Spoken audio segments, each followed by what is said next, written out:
All right, the time has come to speak as witches and wizards do. I'm Daniel Dubois, And I'm Michaela Gaffinstone. and we're your hosts for the Think Like a Wizard podcast. Welcome to season 2, episode 6. And if it's not episode 6, that's my fault for making the mistake. But it I is. love how you keep track. So good. Yeah. Well, again, like you said, for reference later.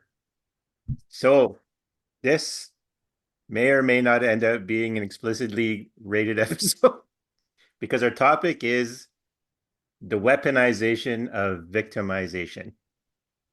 In other Victimhood. words, what was that? What kind of? Victimhood, right? Yeah, taking your victim well, your status as a victim and then using it pretty much and making everyone else's problem. Yes. Can I jump in right away with a Absolutely. behavioral thing on that?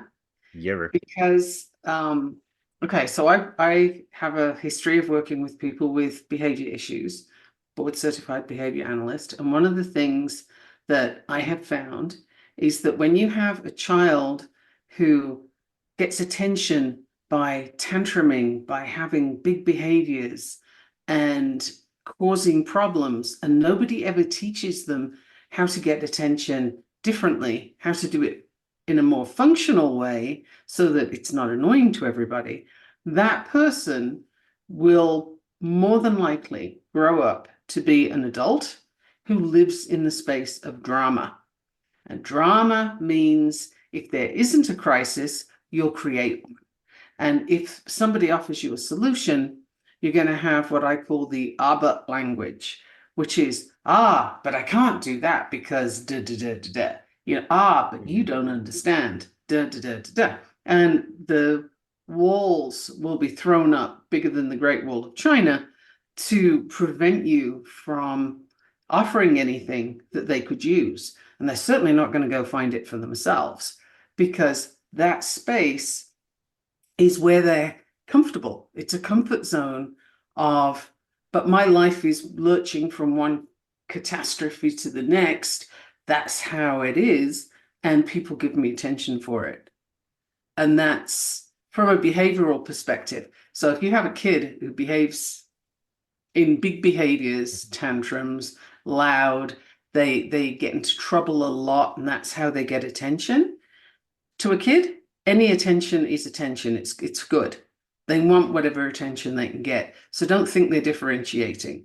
They're not. So if you don't teach them that good attention is, good being, it's coming from a happy space, is better than troubled attention, you end up with a dramatic, victimy kind of adult, and they won't even understand why they're that way. But you'll be able to see it pretty clearly. That's a good start. There you go. Told Well, you this was a subject I could get into.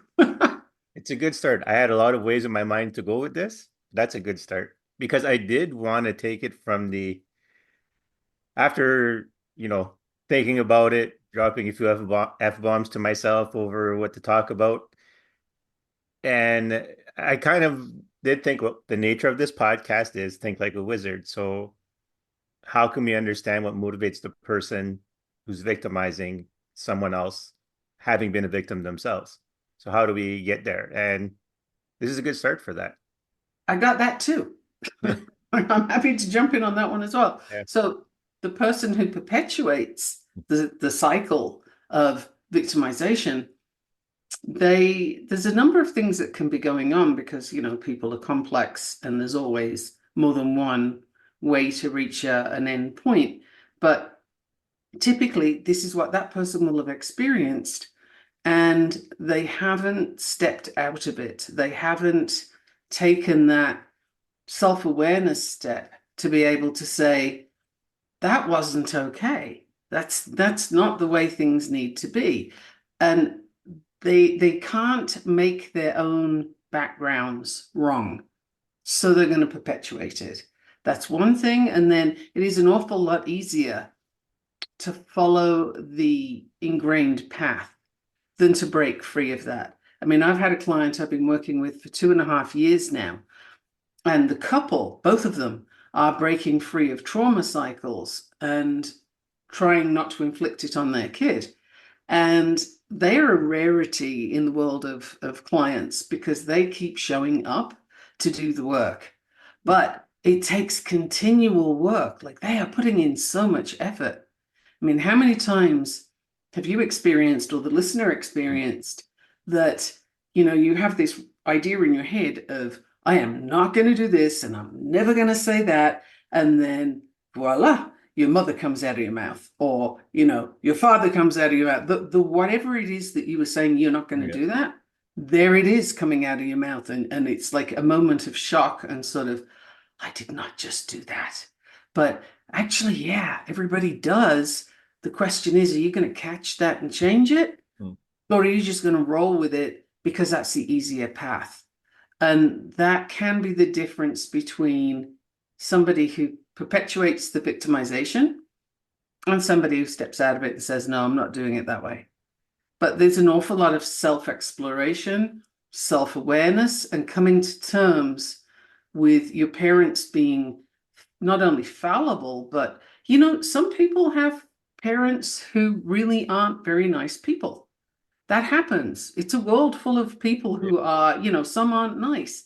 Sometimes they have kids. Mhm. So it's not impossible that your parents simply weren't nice, but it's also possible that they were in a space where they just didn't know how to be different. And your question now is, are you going to stay that way as well? Or are you going to say, that was then, this is now, and I can fix this. I can Mm. change how I show up. Yeah.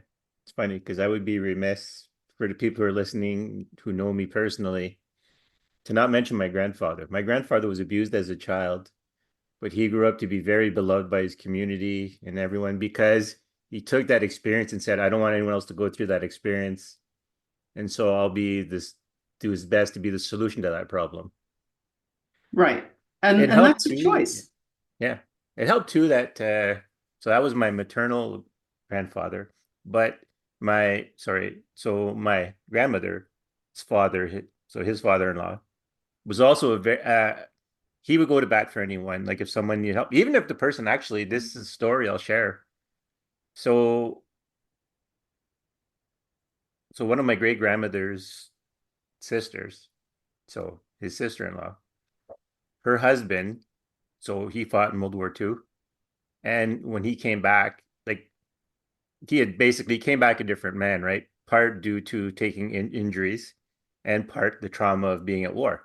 So when he came back, he was abusive and people didn't really like him. But what was happening was he also couldn't get his benefits for being a veteran. So then my great grandfather basically went with him to help him, even though people were like, "Why would you help him? Like this man is, he's abusive to his wife. He's not a good man at all." But he didn't start off that way. That was part of the trauma of going to war and injuries and stuff. So my grandfather, who then kind of adopted my great grandfather as like a father figure, also had examples of people around him who would go to bat for people even when no one else wanted to. So it kind of helped solidify his own behavior towards helping other people and being someone loved in his community because he always helped. Right. And that's a great story actually to illustrate how, as I mentioned earlier, there's different causes sometimes for how a person gets to where they are. And not tolerating it Mhm. is the way to go. Like you don't want to tolerate Yeah. being the recipient of that, but at the same time, you don't have to turn it on that person if you have good reason to suspect that they have PTSD or something. Yeah. There's actually ways that that person can get some help. So again, it's the question of, do they want it? Are they Mhm. able to receive it? And there's all those things. But when a person is a victim and that's their comfort zone, they will use that like, guilt is the katana of the victim, right? They will absolutely whack you with it mercilessly. And so subtly sometimes that you don't even realize why you feel so terrible. And now you have to do something for this person who's the victim. That I've actually experienced that, which is why I'm so sure about it. Right. And that guilt is it's a very tough one to get from under because it's sort of blaming you in a passive aggressive way, Hmm. right? I'm not directly saying it's your fault, but don't you feel terrible about how Yeah. much I'm suffering because you did that thing or Yeah. you didn't do that thing? You know, it's brutal doing it that way because it's like the death by 1,000 paper cuts, Hmm. it's small, but Yeah. it's persistent and it just gets you. Hmm. That's what I mean. This episode has a lot of potential for frustration and yeah, using some colorful language. But you know what I want to be clear on, like, and I want to be clear just for the listeners. I know we're on the same page with this one, but I'm pretty sure we are. That we're very clear that there was a victimization. Like the person who was using their victimization was still victimized, so something still did happen. You know, that I think we're pretty much acknowledged on, but it's how it's being used later and carried out that we're getting at, that we're having an issue with in this. Well, actually, that's such an interesting point because what I find when somebody's in victimhood and they Mhm. they are choosing to stay there, and yes, I just said that, Mhm. choosing to stay there, Mhm. it's they are in NLP language, they are at effect, meaning things are being done to them and they have no control because they have no power because they are handing that power to everything else but themselves, right? It's this circumstance, it's this person, it's this setup, it's yada, yada, yada. That person is disempowered. They're Right. completely giving it away to somebody who probably doesn't want it, right? Mhm. They don't want the blame. But if you take responsibility, it doesn't mean that that thing that happened to you didn't happen. It doesn't mean it's being minimized. 100%. Yeah, that was there. It sucked. It was awful. Like, what the hell? Mhm. But at the same time, your power now is to decide what am I going to do from here? How am I going to change things so that that doesn't keep happening? Right. And it's a pattern for a lot of people that they will go into the same relationship with different faces, right? It's the abusive partner, that one goes away, another abusive partner shows up. Like, what are the odds? How do Mhm. you find that person? Well, Mhm. there's certain traits that kind of click for you because it's familiar, and then you repeat that pattern because you didn't learn what the lesson was the first time. And that's not a judgment thing. That's just a straight up, it will keep happening until you figure it out. Right. So the job is to figure it out. But by taking responsibility for yourself, for your own place in the world, you leave the victimhood behind and take back your power. And now you can make decisions from there that are going to move you forward. But if you stay at effect rather than at cause Mhm. is self-responsible, Right. at effect is everything's done to me. You see how one person is just going to sit there and suffer, and everybody else is going to hear about it because that's what they've got to offer. I mean, I saw someone, we were in a mastermind the other day, and lots of questions in the chat. And this one person said, "Oh, well, I guess my question isn't going to be answered." Sad face. Mm. And I was like, if I was running the masterclass, I wouldn't answer it just because you said that. Yeah. It's like it's a how to whining. Whining is annoying, and that Mhm. was whining in a chat. Like it was just, oh, could you phrase that differently? Yeah. Hey, this question is really important to me. I'd love an answer. Does anybody have an answer for this? Like you can repeat your question because chats tend to go fast in Mhm. masterminds. But well, I guess mine isn't going to be answered. Is like, yeah, you're right. Like because you just poking me in the wrong place there with that sort of victimy. Oh, Yeah. look at me. That's that's a very big thing. Like, and it's one of the reasons once I started thinking about this episode, what to do is that I wanted for the listeners to really realize that you can come out of your victimhood and how to take control of it and how to keep your power because it's important Yeah, to keep your please do. power in the spiritual world. So, Please do, because there are few things more aggravating than somebody who whines, complains, and takes no action. It's just like, no, I don't, it doesn't matter how bad it is out there or the thing that's happened to you, how big it is. It doesn't matter when it comes to taking responsibility for what you're going to do moving forward. mhm. That thing can have been terrible and you can need therapy for it and you might never get over it. But what are you going to do from here? You're going to sit there and whine, or are you going to actually, find something you can do? So there's a world of difference between reaction, which is just, knee jerk happening, instant, no thought, or response, which is your choice of action. And there's a world of difference in those two things. So anybody who feels very victimy about things, and if you're not sure who's at fault for where you're at right now, that's a question. Yeah. And if you could immediately say so and so is, or that job is, or this person is, then you are at effect and you're in a victimhood. But if you can say, well, I'm feeling this way and these things happened, but I don't know what to do next. Okay, now you're in a different frame. And if you're looking for action to take to move out of that space, you're in a different frame.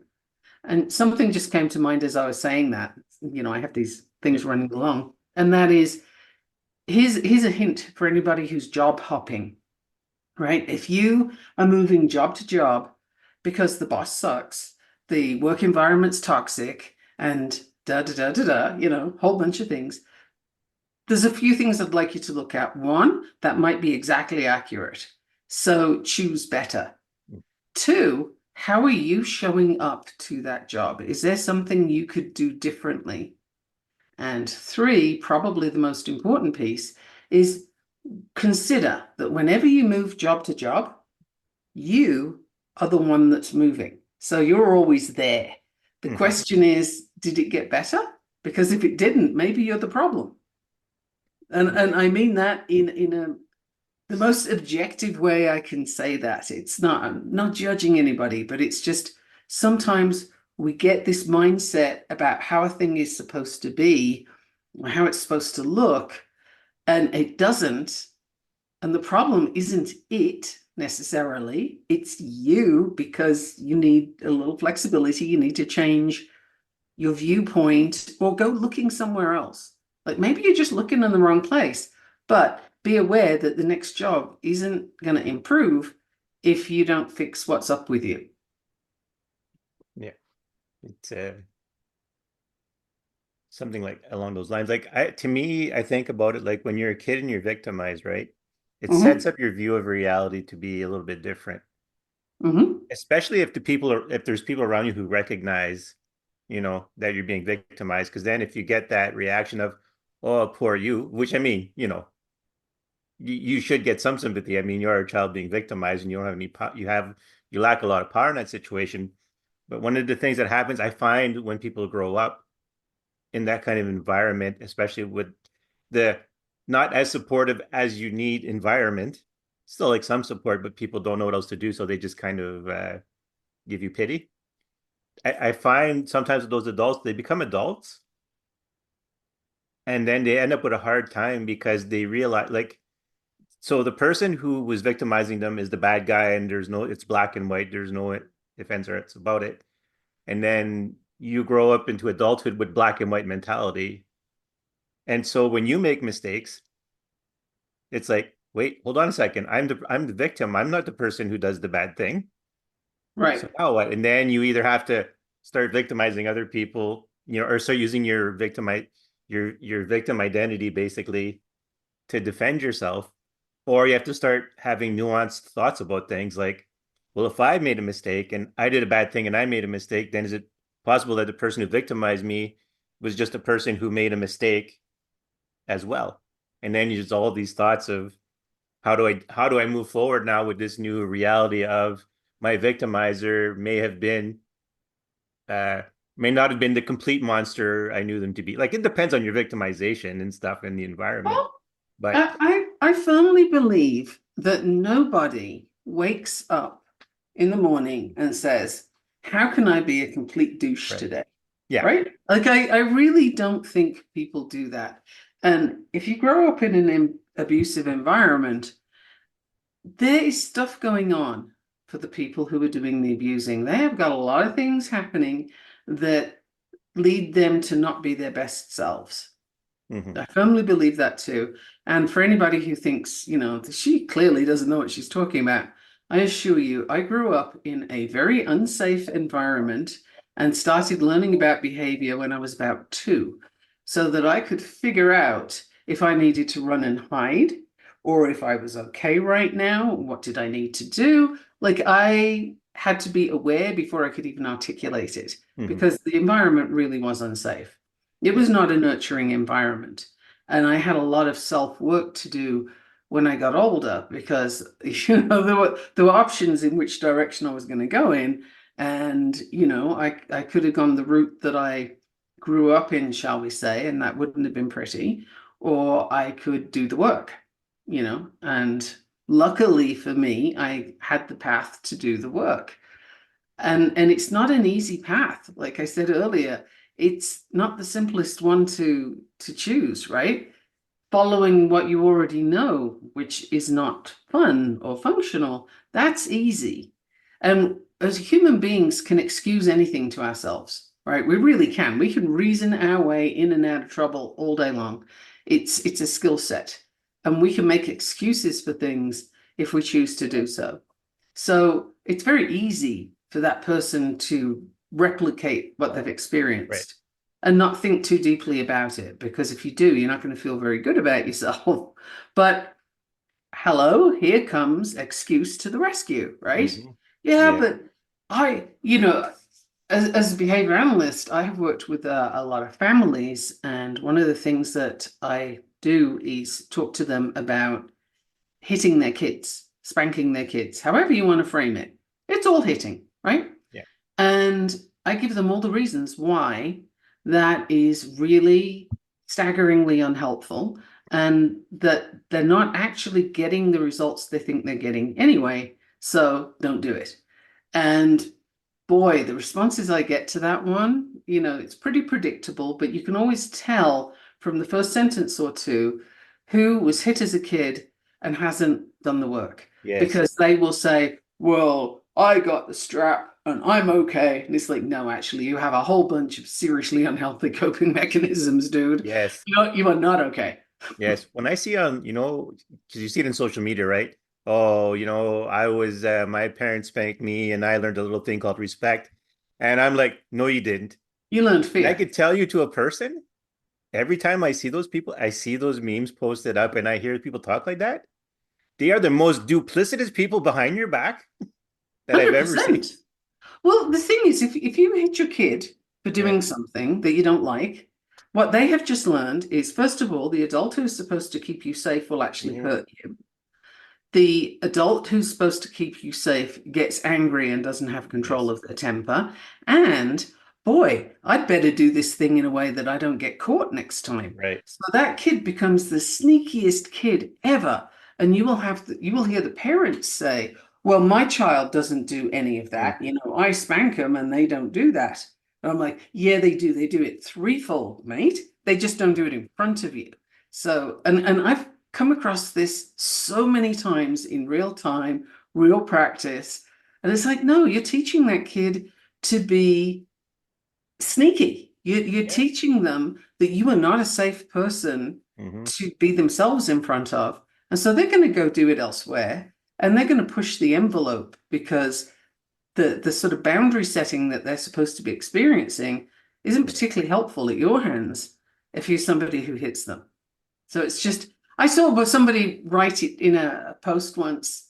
The daughter-in-law had said something about, I won't hit my child, I'll never Mm. hit my child. And the father-in-law jumped in And I knew who it was in the relationship, and he said, "Well, I do hope that on occasion when you need to, you'll warm his bottom with Hmm. love." And I'm Yeah. like, "You mean hit him, right? This kid's six Yeah. months old, and you're already talking about hitting him." So it's like you can frame it as sweetly as you like, Right. but that word you're trying to avoid, hit, Yeah. is still the word. It's what you're doing, it's the action. So, do you hit a small child with love? Like, isn't that a little weird? What are you teaching Yeah. them now? Oh man, let's go for an abusive relationship when we're older, shall we? Because Yeah. hitting means love. Yeah. Whoa, no, let's not. Yeah. It's funny, because my parents, right? Like no one is perfect, and my parents had their own issues to deal with. But my parents did one thing. Like when it comes to like, people say, "Oh, you got to spank your kid to show them respect." I said, I grant you, one thing both my parents did, and it's not like something they talked about because that's not the couple they were. They didn't sit down and plan things out. But both of them led by example in that when they dealt with other adults and other people, they showed respect. Don't get me wrong. When they're comfortable at home there, especially my Mhm. dad, there's moments. But when they went out in public and they dealt with someone in a serious fashion, it was respectful. They did everything they needed to do. Like they showed this is how you treat people. You treat them with dignity and respect when you're doing something. So we as kids, we were never spanked. Like one time, and we did that whole. I don't know if you've ever seen that episode of The Little Rascals where I think it was Spanky puts a Bible in his pants there, and then the priest goes to spank him. Well, me and my sister, we were due for a spanking, and we did something like that. And my dad laughed so hard he couldn't do it, so we never ended up getting it. And that was the last Right, time that ever came up as a form of punishment. So it was no, we were taught, and and when we go out and interact in the world, we do it respectfully, and we don't talk about people behind their back. The only time you'll hear something like that usually is that when we're trying to figure out what to say, and then you're throwing up, right, you're asking someone for their advice. But right. otherwise, it's to their face, Well, like, you know. one of the things while we're on the subject of Mhm. hitting your kid is you want them to learn respect, and Right. that's not what they're learning. No. The lesson they're getting, apart from the ones I just mentioned, there's more. The lesson is if you don't like what the other person's done, you can hit them. Yeah. Are you hearing bully at school coming up? If you don't appreciate the thing, the person, whatever, it's okay to be violent towards them because that's what you're getting. So this kid isn't learning how to navigate being with other people, right? It's either you're happy or you're hitting. This is problematic, but it also teaches them that they are unsafe, and an unsafe child Yeah. will act out in all kinds of ways because they're trying to find where they are in the world and where they end and another person starts and so on. Hmm. And there's a lot for them to go through, and hitting them adds a whole extra layer to that thing. It doesn't teach them anything good. It really doesn't. Yeah, that's the thing. And that's one of the things, right? Like we've already touched on a few topics now where I anticipated I'd be dropping the F-bombs during this conversation over these things because it's just like sometimes my patience for it is not there. Like I Mm. have all the sympathy and empathy in the world for people, but there are some things that get under my skin, and that's usually stuff like that where people become whiny because because they don't realize they're giving away their power, you know? And So I think too, if there's something in your own background that's, should we say, raw, there's something in your own background that is a trauma that has not been fully worked through, that will show up as a trigger. yeah. And I'm going to say right away, I have that. I have zero tolerance for whining.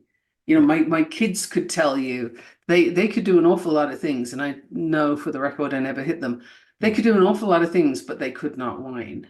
We're not having whining. Yeah. That was like zero tolerance for whining. My dogs don't whine. Like, we're not having a whining thing. That's just new because it's a trigger for me. And, that would take a whole therapy session to get there, and I'm not interested in doing it. But, that's a thing for me. So sometimes the thing that Mm. triggers us can lead on an interesting path Yeah. if you want to take it. Absolutely. I knew right away one of the things is like I've used my own sense of victimhood to victimize other people. Not necessarily out of my way intentionally, but you know when you don't know how to express yourself. So you're like, Hmm. I feel like crap, so the rest of you are going to feel like crap because I don't know how to fix this. And it's Yeah, almost that sure. intuition of I'm going to make such a fuss until someone figures out my problem. So I've done that Well, behavior, and that it's bugs me that I've done that, but I did it, you know. well again, behavior analysis seems to be coming up a lot in today's Mhm. episode, so that's Right. cool. But what I tell parents when I'm working with the family is, look, let's leave the language of bad behavior, okay? Hmm. Because that's not descriptive. What you're seeing is a big behavior. And Yes. that means that that child is having some big stuff going on for them that they can't articulate. And Hmm. behavior is communication. So if you can't verbalize what's going on, either because you don't know it or because you don't have the language for it, Hmm. either way, or both, then you're going to behave it. Right. And that's why we see these big behaviors with kids who are ignored because their parents are on the phone or the computer Hmm. all the time. That child has to behave in a big, obnoxious way in order to get the attention. So, what are you going to end up with as an adult if we don't change that? If the parent doesn't put down the phone and actually give them some quality attention without them having to be an obnoxious brat to get it. Right. So, it's not the kid's fault, it's this is how they're being set up. But if parents figure that out earlier rather than later, there's a lot less work to do. And if your parents didn't figure it out and you grew up like that, then you have work to do. And it's Yeah. still a choice, Wasn't it? right? But some people, it takes time for them to know that there's a choice. Hmm. You know, sometimes they just think that actually this is how it is, that my life sucks and this is just how it is.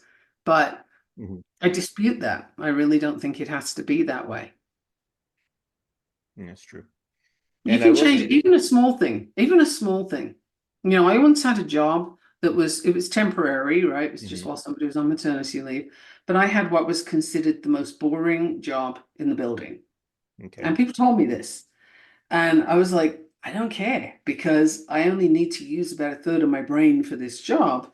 And meanwhile, I can listen to this is back in the day when there were CDs. Hmm. I can listen to my CDs of Buddhist teachings, which is what I was studying at the time, Right. and I can listen to them all day and get paid while I use a third of my brain for this job.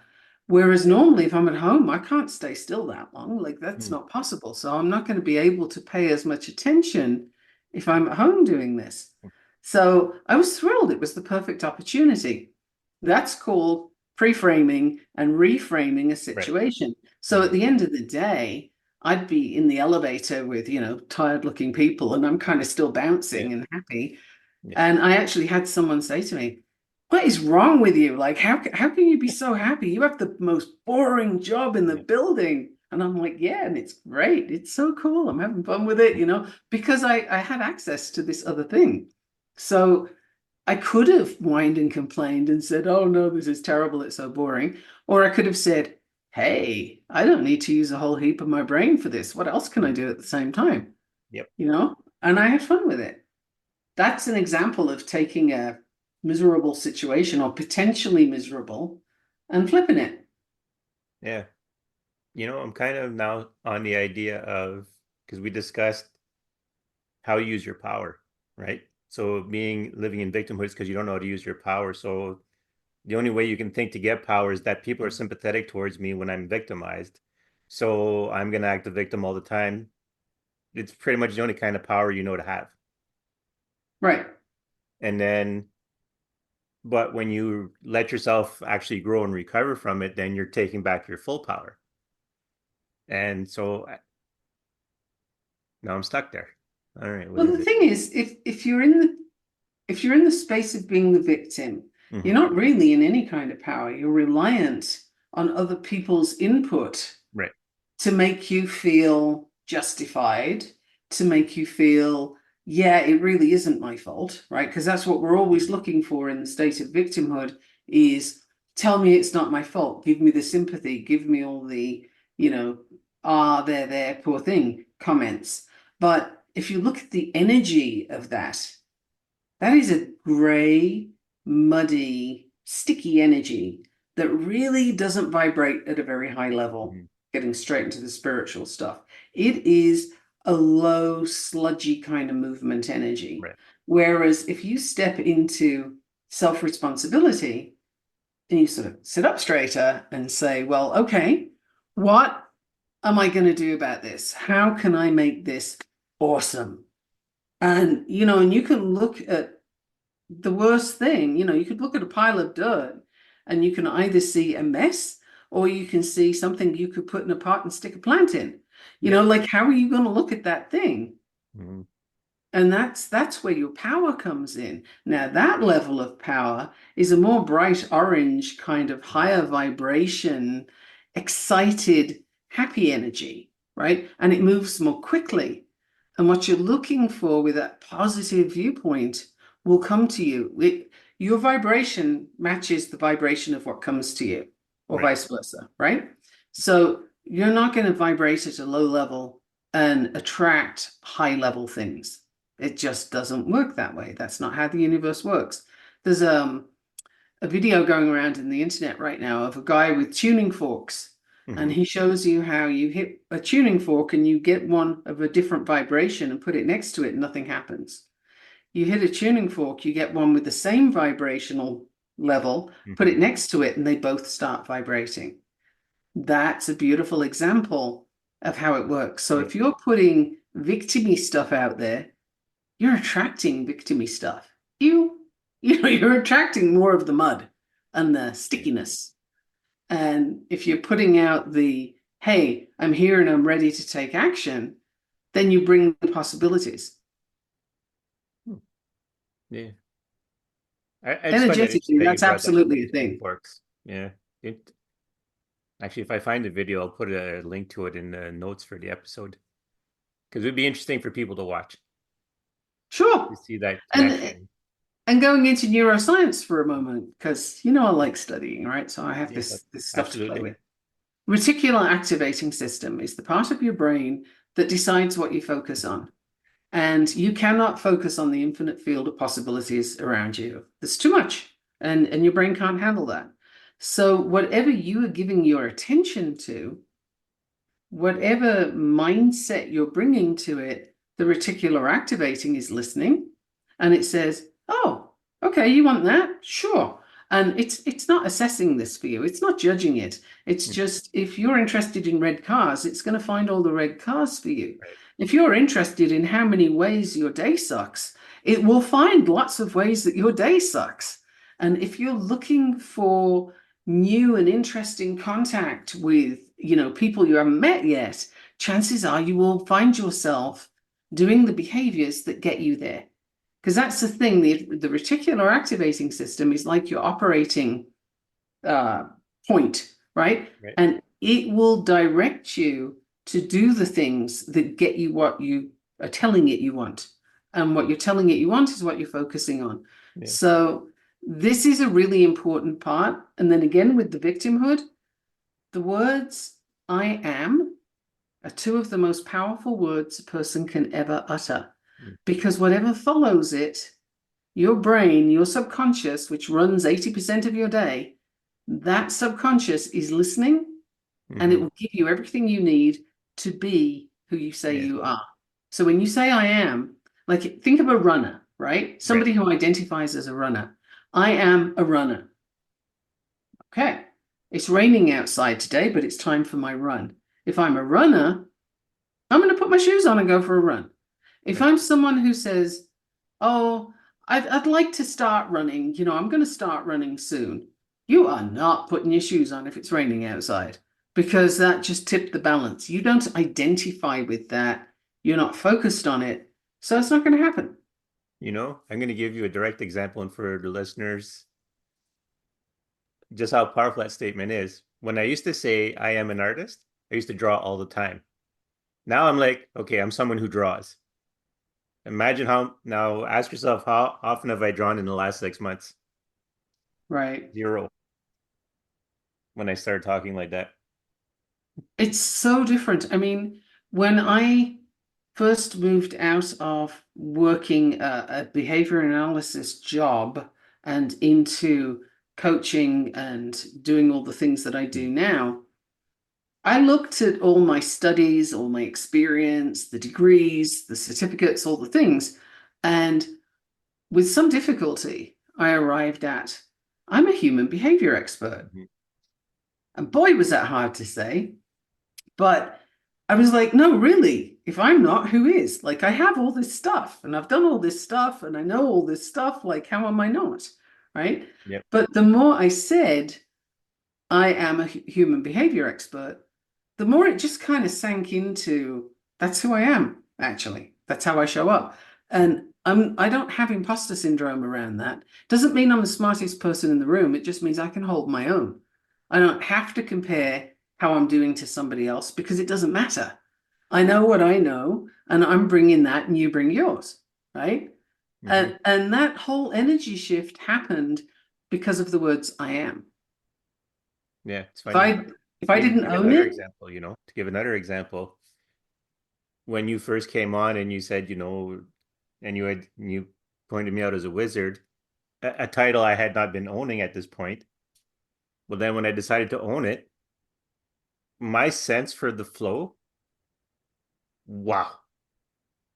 Like as constant as it was like a trickling river. Now it's roaring. Like, sure. And the other thing with I am is it means you're owning whatever right. comes after it. So Hmm. make sure it's powerful. Make sure it's the thing that's vibrating at the level you want to be at. That it's a good thing that you're and it's a stretch, right? It needs to be a little bit uncomfortable so that you grow into it, Right. like I described with the behavior expert piece. And you get comfortable saying it. Like the very first time I uttered the words, I'm a witch, or actually I Hmm. said I'm an eclectic witch. Hmm. That was like, okay, now it happens. Like you're sort of Yeah. waiting for Hmm. the thing, whatever it's going to be. And now I can say it, and I'm like, I don't expect any response particularly to it because it's simply a thing. Like it's a statement. It's something that I am and I do, and that's an Right. aspect of who I am, right? Hmm. But again, you have to grow into owning it. So, for the listener, I invite you to write down. Here's an early task. Is that okay? Yes.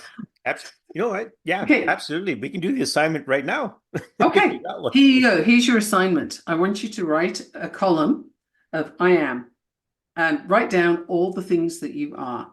And typically, a person is going to say, I'm a sister, I'm a mother, I'm an aunt, I'm a cousin, da da da. Okay, so get through all of that and then write your second column. And don't use society's roles for you because I could have described anybody with what I just said, right? That is not who you are. That is who society has labeled you as. It's the various boxes you're in. Who are you? Who do you want to be? Like your I am, start writing some of that. And then what impact do you have as Hmm. that person? Like I am a runner who is amazing at endurance races. Cool. Right. And for the record, I'm not totally not a runner. Like if a bear came after me, it would get lunch. But it's just an example because most people can see Right. that. But the I am, where do you think you are? And then where are you really is the next column. Right. So the first one's society's roles. Next is who you are without those roles. And then the next column is who do you want to be? What's your stretch? Are you a wizard? Are you a behavior expert? Like, who do you want to be? And the other Right. thing is, your job isn't it either. People retire, people leave their job. Does it mean you cease to exist? No, it means it's not your identity. So do that again. Keep doing the exercise until it starts coming to you. Who are you? Right. I am. Mm-mm-mm-mm-mm. That's a good assignment. It really is. Like, Fun one, and it's a developing one, and you yes. can you can keep doing it. Like it's not a one shot and done, because once you reach that stretch in the third column of who am I? And you write your stretch, well, you'll grow into it. So what do you want to do after that? Keep going. Like, don't stay still. Mhm. That raises the vibration every time. Do you It want to does. be the best at something? Do you want to be the first at something? Do you want to create something? Like, do you want to make a difference to other people? Do you want to make a difference to the environment, to dogs, to cats? Like, what is it you want to do? There's so many possibilities, and you don't have to do what, in fact, please don't do what other people tell you you need to be doing. That takes us into human design right there. But the other person's viewpoint of what you should be doing is nothing. It tells you nothing about you. Danielle, I could look at you and say, oh, I think you need to be running a wild fit class every month Mm. and you need to be, I don't know, teaching strength training, right? And maybe that's a good idea. But there's like a 95% chance that it's what I'd like to be doing and I'm telling it to you. It doesn't mean it's a fit for you. If it is, Mm. cool. But if it isn't, Yeah. be aware of that and don't feel you have to do it. You do your thing in that third column. Yeah, it's good. You hit the stereotypes about me. That one. You're welcome. It's that human behavior thing, you know? Yeah. But you know what's interesting, just as a little bit of an aside, and for the listeners, it's you can learn a lesson from this. So when I had posted that thing where I said I had people to blame for stuff, Uh-huh. and I had mentioned you and Lata and stuff like that. The reason that I had mentioned Lori was because I had made a comment about autophagy for losing your excess skin. And Okay. when Lori agreed with me because she's a professional, she's a personal trainer, and Mhm. so part of this is part of her field, and I used exercise and stuff. When she agreed with me, it kind of clicked in my head. Well, yeah, I do know about this stuff. What am I, where are my doubts coming Mhm. from? But it led me to because my class I'm teaching, I always wanted a physical exercise component to it, Mhm.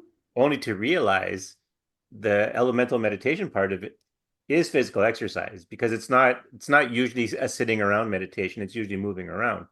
Like I said, when I assess someone, I usually have them walking in a circle for 2 hours, reacting to whatever I tell them to do, whatever element I tell them to take. So there is an actual physical exercise component to it.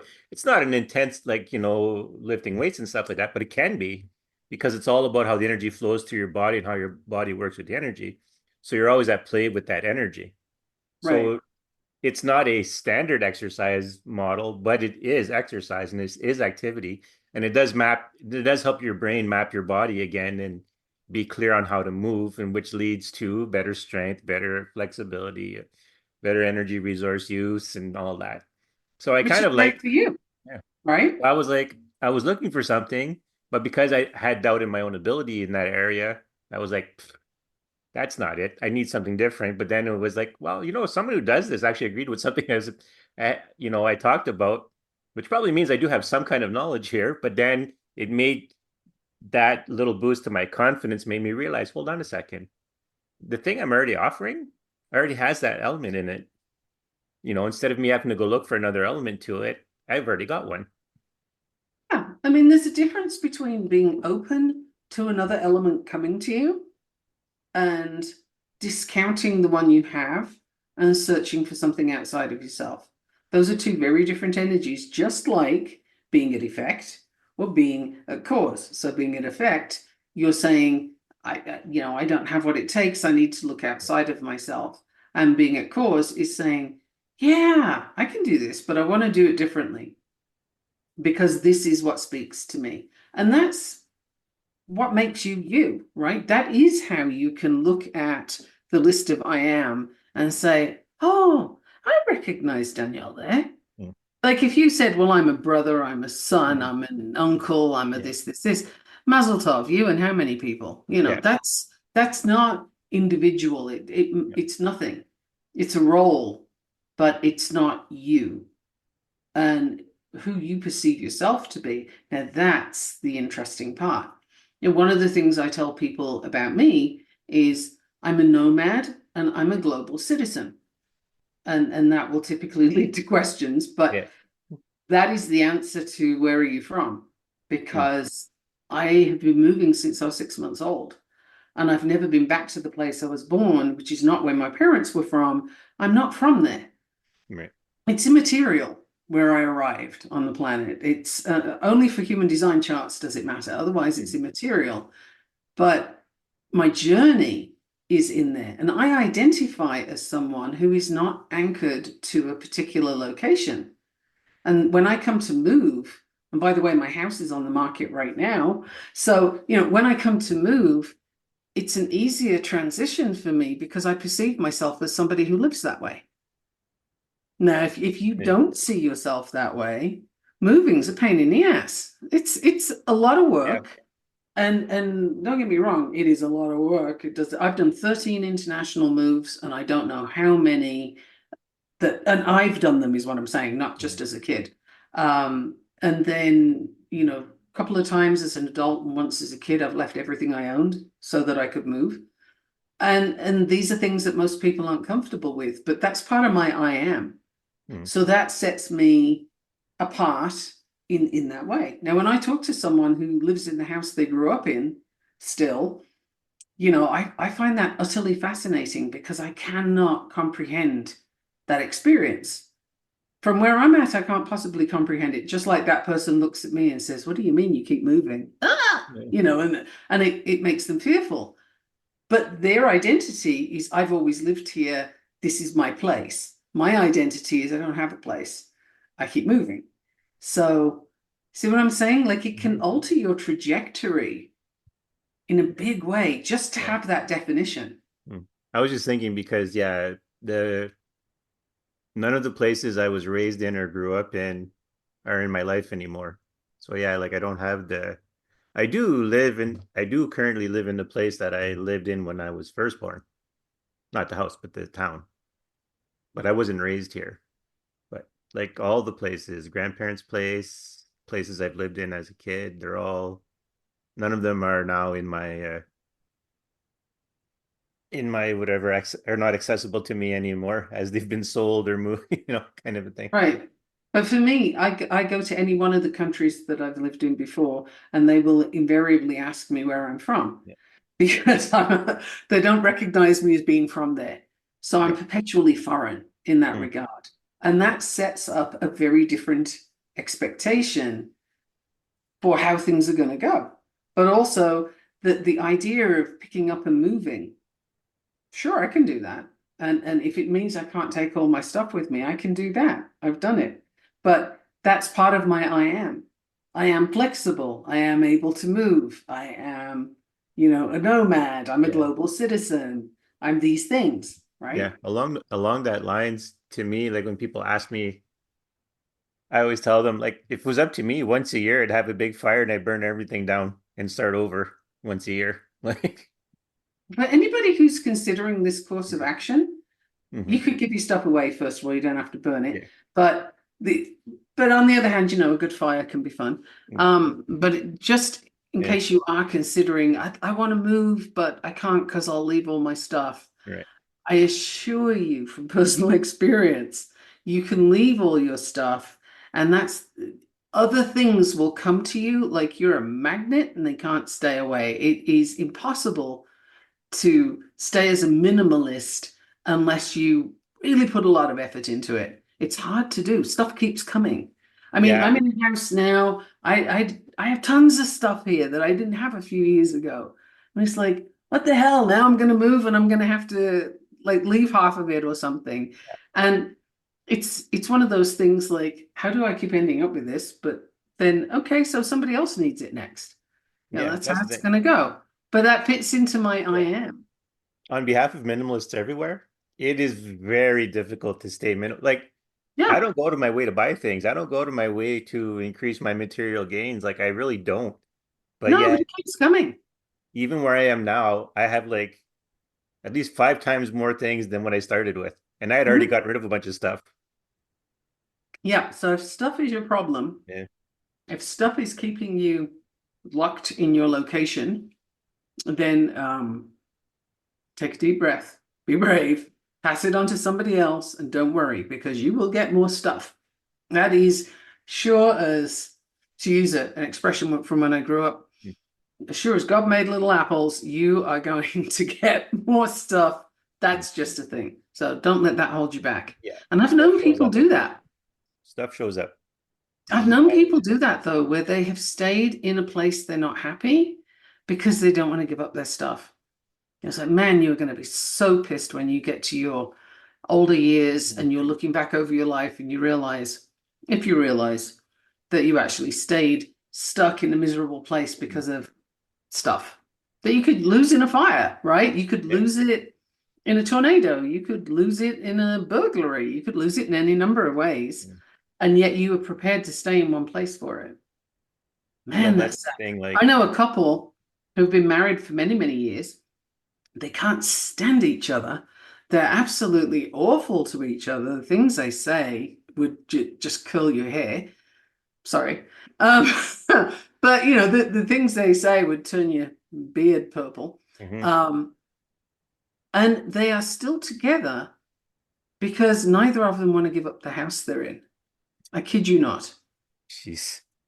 I kid you not. So whichever one dies first loses, right? Because the other one gets to keep the house, assuming they're not carted off to a nursing home. Yeah. Now, it's like I've been watching this for years. These people used to be friends of my mother, so I've Mhm. known them for, I don't know, 20, 30 years. It's been nasty the entire time, but they neither of them will give it up because they don't want to lose the house. Can you imagine? Yeah. Wow, that's the most important thing in your life is that house. Like that vibration is not very high. It's not very functional, and it really isn't moving a whole heap. Like Mm. that is the most stuck you could get. That house, Yeah. tiny little house, and that's the be all and end all. Wow, you're prepared to live in misery with somebody you can't stand in order to have that house. Yeah. Whew, Uh, that's that. wild. But Yeah. I and they're still in that. They're still in that situation. Like holy smokes. What they teach their kids from that perspective is nothing good. Yeah. Certainly not how to be in a relationship, right? No, I can't imagine, but just to throw it out there, right? I always tell people, right? You tolerate what you, as long as it still gives you something you need. And as a human being with my own biases, I can't imagine what you get out of it. Because, like I said, right, I'm the burn it down once a year if I could type of person. So I can't imagine holding on for something for that long. But But that's because the house isn't your priority. right, And nor is it mine because I view every place I live as being, you know, typically I end up in lovely places because that's what I look for. right. And and I enjoy it while I got it, but I know it's not mine forever, right?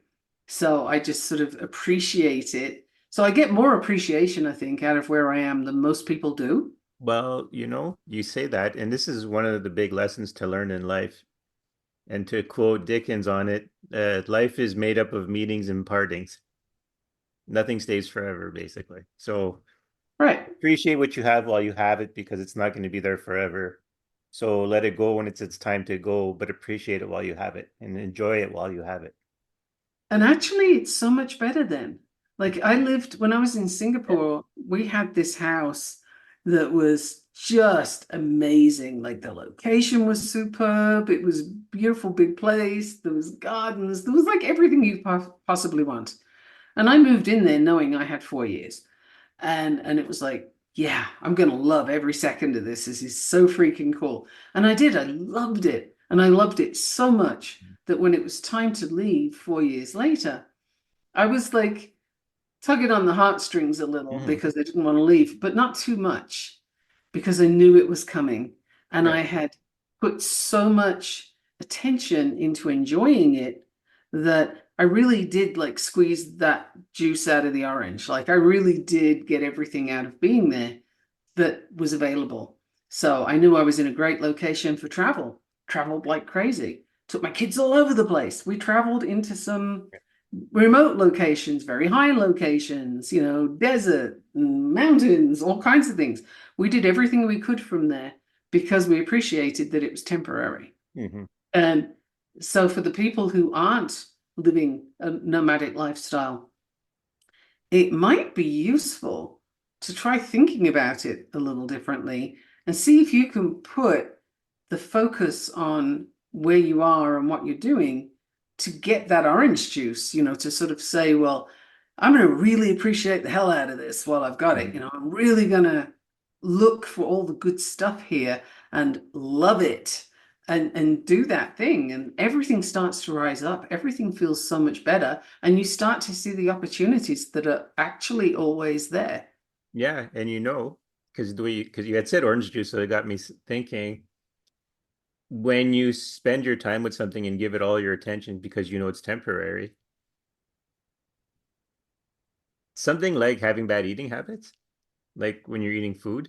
So because you're giving it all your attention, you don't need to have excess because you're already enjoying what you have. So when you're done enjoying it, you're literally satisfied with what you had instead of always seeking more and more and more, and therefore leading to bad habits down the road, especially in your diet. For sure. And I mean, part of that is how many people will sit down in a cinema with a big giant bucket of stale popcorn covered in butter, buttery stuff. It's not Yeah, actual butter, yeah. but they have this giant bowl of popcorn and it's gone by the end of the movie and you might remember two bites. So that's actually a great analogy Hmm. for somebody who's living in a place for a long period of time or working in a place for a long period, in a relationship, whatever, Right. pick a thing that's a long period, and you take it for granted. You don't pay attention to it. There's no mindfulness or awareness there, and it ends up like the bowl of popcorn. There it is gone. You're overstuffed, and you didn't particularly get anything good out of it, Hmm. right? I actually like that analogy. I think I'll use that again. Well, it's something that's been on my mind lately because I've gotten back into some bad eating habits, but it's been because I'm going through a lot of transitions right now. A lot of things are changing. And so I had fallen back. Like I'm overweight for a reason. It has nothing to do with not knowing how to eat. It has everything to do with using food to medicate. So I would find I'd be like, I'd eat something and like really overindulge, but then I'm like, because an hour later, but I'm back, I'm still feeling that same overwhelmness or something before. And now I can't eat because I'm full. So I can't use it to medicate. So then I think to myself, well, what was the point eating all that in the first place? If I'm using it to medicate, I can't medicate now because I'm Funnily enough, full. big part of how I do the Yeah. wild fit stuff myself is I Mhm. bring the behavior change into it, which means Right. I'm looking at the psychology of why you're eating that thing Yeah. and typically find the emotional tie that a person has that they often don't know. Like, I'd love to give an example if I may. Yeah. I have a client who she did not particularly need to lose weight. Like Hmm. her weight was fine. She just wanted to see if she could, improve her health some Hmm. and learn some things about food. So cool. We went embarked on the program, and at a certain point, I discovered that she's from Poland and living in California, and she didn't does not like American pastries. They're just too sweet. Hmm. I can see that. But she found a place where they made European style pastries, a little less sweet. Hmm. And so she would eat those fairly regularly. And I was curious about this because generally her eating habits weren't bad, but there was this Achilles heel, if you will. Hmm. So I asked her when she would eat them. And she looked at me like I was kind of nuts and said, well, when I want to. Okay. But when is that? What's happening for you? What are you thinking at that time? What are you looking for?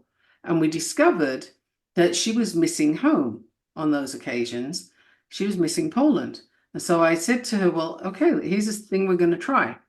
I want you to phone home whenever you miss them, and if you have a conversation and then you still want the pastry afterwards, have the pastry. But otherwise, do that thing first and see how that works. And within a week, she was not eating pastries anymore, not because she wasn't Yeah. allowed to, but because the emotion she was dealing with, instead of trying to eat it, she dealt with Mhm. it the best way she could, which is communicating with the people she missed. So it Okay. was a pretty straightforward thing once we uncovered it, but Yeah. sometimes you don't know it's there. Hmm. And she had no idea. We uncovered another thing with her where she's got this story about chocolate and how you couldn't get it in Poland when she was a kid because of communist Poland. Right. So now she feels deprived if she doesn't have it. And I looked at working on that with her, and she said, "No, I don't want to work on this." I'm like, okay, if ever you do, let me know. And if you don't, that's Yeah. fine. At least you know why you're doing it. And that's a big part. For me, I felt I'd given her the tools. Now it's up to her if ever she wants to take action. She still went down 2 dress sizes, even though she didn't particularly have, she didn't look like she had any weight to lose, but she was happy. So cool. Well, you'd be surprised. Like Yeah, well, it's one all of my good. clients too, I was uh, like he wanted to eat because he wanted to be healthy. And I'm like, well, there's surely you have nothing to lose, like weight wise, because everyone else in that cohort had weight to lose, but he didn't. Well, he lost 15 pounds because it didn't show, but he was 15 pounds overweight. So, Hmm. Yeah, in her case, yeah. she was already a very nice size, and then she just went smaller, but she was happy with that. So she spends a lot of time in Europe, and that's a very Mm, European way to show up. So it works for her. But the thing is, she had yeah, the freedom over the pastries now because right. she'd addressed the emotion. Mm, And so that's the sweet spot, if you'll pardon the pun, that I yeah, like to get to is understanding the emotion. And that's the root of everything we've just said too, is what's your emotional driver yeah. for being a victim? Well, What's that's the your thing, right? emotional driver for being stuck? Yeah. Because I Which is wanted to take a essentially the same moment. thing. Yeah, I wanted to take a moment to acknowledge for the listeners that there was a spot where we stopped talking specifically about victim and victimization. But if the listeners listen to this a few times, you'll notice we were giving you tools on how not to be a victim and how not to move on to victimize other people. Because I was Right? paying attention and I'm like, we are drifting from the topic slightly, but everything we're talking about fits with the needs of this episode Well, or it's a this episode. winding road, Yeah. right?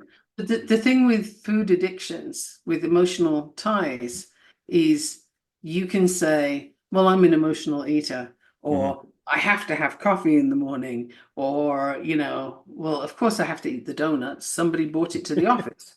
You can have these stories Hmm. and you can choose to keep them and stay in them, and that's the victimhood because you're not in control. The food's in control. Or you can take control by finding out what am I feeding here? What's the emotion I'm feeding? And then deal with that emotion differently. And that actually gives you control, power, food freedom, right? Hmm. Because you can then choose the pastry or not, but you don't have to have it because you're stuffing down feelings. So I Hmm. think that is victimhood in action in the form of food, totally. But how many people are suffering ill health, obesity, all the things going on because they're stuck in this dysfunctional relationship. And the dysfunctional relationship is with their plate, it's with the food they're eating. And, a subject for a whole other day, because when I Hmm. get on the subject of the food industry, it is a big, long rant. Well, yeah, Yeah, that is a whole thing. And they are that's victimizing everybody. absolutely. You Their know, manipulation is unconscionable. But it is, you you can know, take your power even in that situation. It requires a lot of learning and willingness to go down a great many rabbit holes, but it's yes, possible. yes. Actually, you say that it's true. Like you are, well, this is what I was going to say. Part of what we should do in this episode is kind of describe sorry, that's not the right wording. What am I thinking of?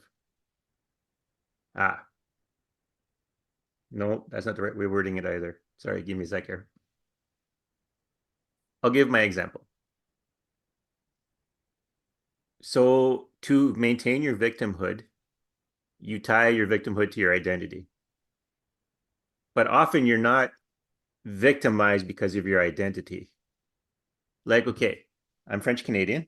So there was a comedian in the 90s who basically summed it up with this idea. Only in Canada would you get beat up for speaking French. because the idea that culturally there's a lot of English speaking Canadians who don't like French Canadians. Now, in my personal experience over my adulthood, that kind of discrimination hasn't really showed up to any degree that I've noticed it. As a child, I've seen it more, and I'll argue that every once in a while I'm surprised. I'll still see online people making comments. Like out of nowhere, I'll suddenly be like, wait, what? Where did this come from? I thought this was already done with. I thought we were past this. Now, to say that is, even if that discrimination happened, it's not truly because I'm French Canadian. It is because, especially here in Canada, right? When you're it doesn't even have to be Canada. It has to be any situation where you're the majority, as an example. You're going to know whenever there's talk of victimhood, you're the problem, right? Because you're the majority. So if someone's in a minority and there's an issue, while you specifically as an individual may not be responsible, it is the group that you are identified with is usually the problem. Not necessarily out of maliciousness, just that there's consequences to being in the majority in a minority situation that are just kind of natural to that situation. There's nothing usually malicious, right? When you're in the minority, you're not people aren't used to you, and we normally stick with what we're familiar with. So you kind Mhm. of it's more the what's that word? Not apathy. Apathy is maybe a bit too strong, but not being familiar, people won't put resources into you because you put resources in what you're familiar with. That's just to Human put it to beings, give it a human beings benign, don't like what yeah, they don't understand. right, And I can just show you this. right, So, if you want to talk about a minority group that is right, having a very hard mhm, time, then you could look no further than the Jewish people around the world who are having untold problems because of a country the size of Rhode Island. And it's the only Jewish state in the world. And right, yet, the disproportionate sort of violence towards those people have been happening for generations, as mhm, far back as biblical times, right? And one of the key differences between the Jewish people and all the other minorities that there are out there is Jewish people do not assimilate. They do not change who they are, nor do they seek, and I think this is important, there's no looking for other people to come and join. It's just like you could look at witchcraft and wizardry in the same way. It, there's still a group of people who will say, "What? You're going to hell." It's right, like, okay, you're not going to be there though, right? Like mhm, my view is a little flippant on that one, but it's a group they don't understand. It's right, it's a whole thing that witches aren't running around saying, "Hey, come be a witch with me," right, right? I've never ever heard that mhm, ever. And Jews don't say, "Hey, come and be Jewish." right, Never happens. It's the only religion that doesn't invite people in. Buddhism doesn't particularly seek, but they don't repel. Whereas right, in Judaism, there is a law, mhm, halacha, the Jewish law, that says if somebody wants to convert, the rabbi must turn them away seriously 3 times.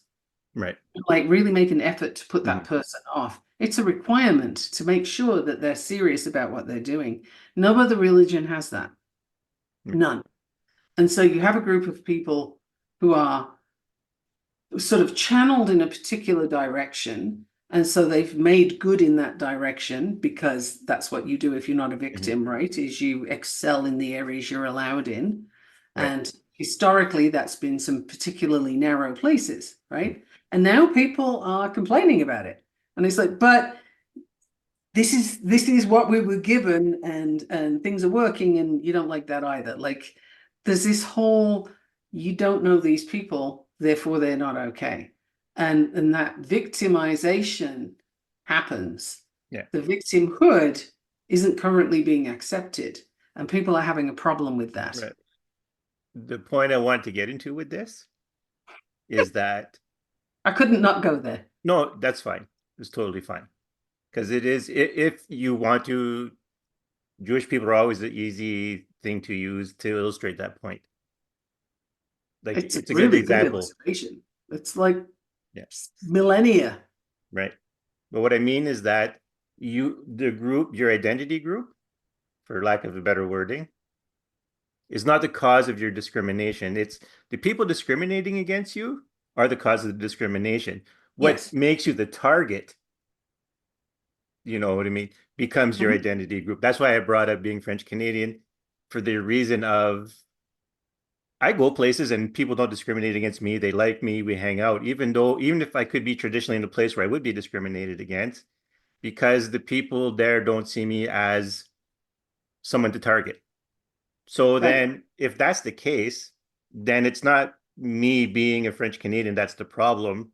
It's how people perceive me as a French kid, or which can I want to word this perfectly fine because one is a solution to a problem and one is maintenance of victimhood. Okay. When you realize someone's victimizing you because they want to victimize someone,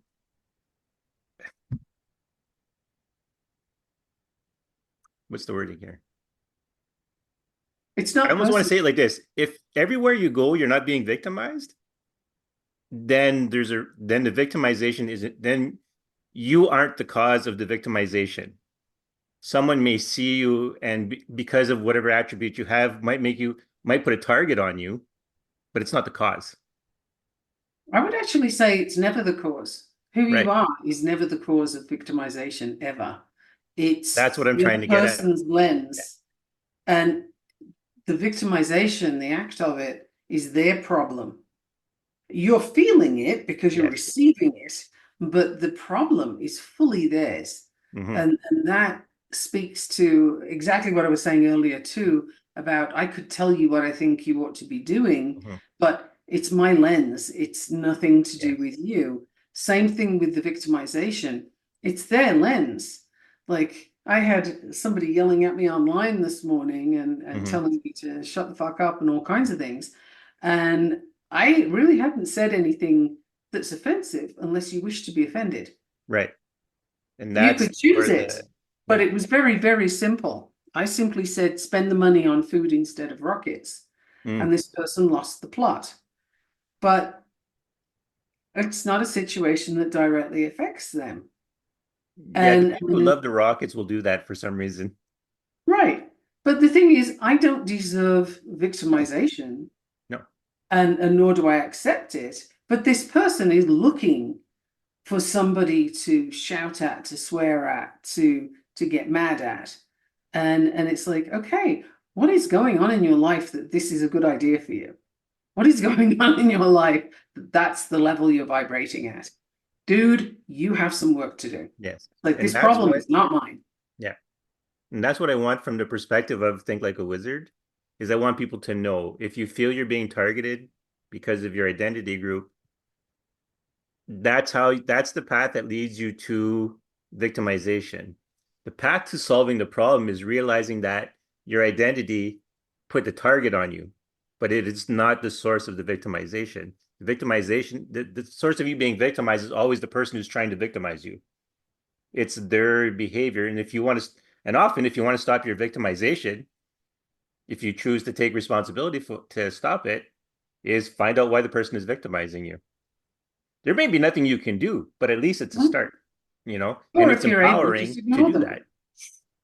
Or if you can, just ignore them. Yeah.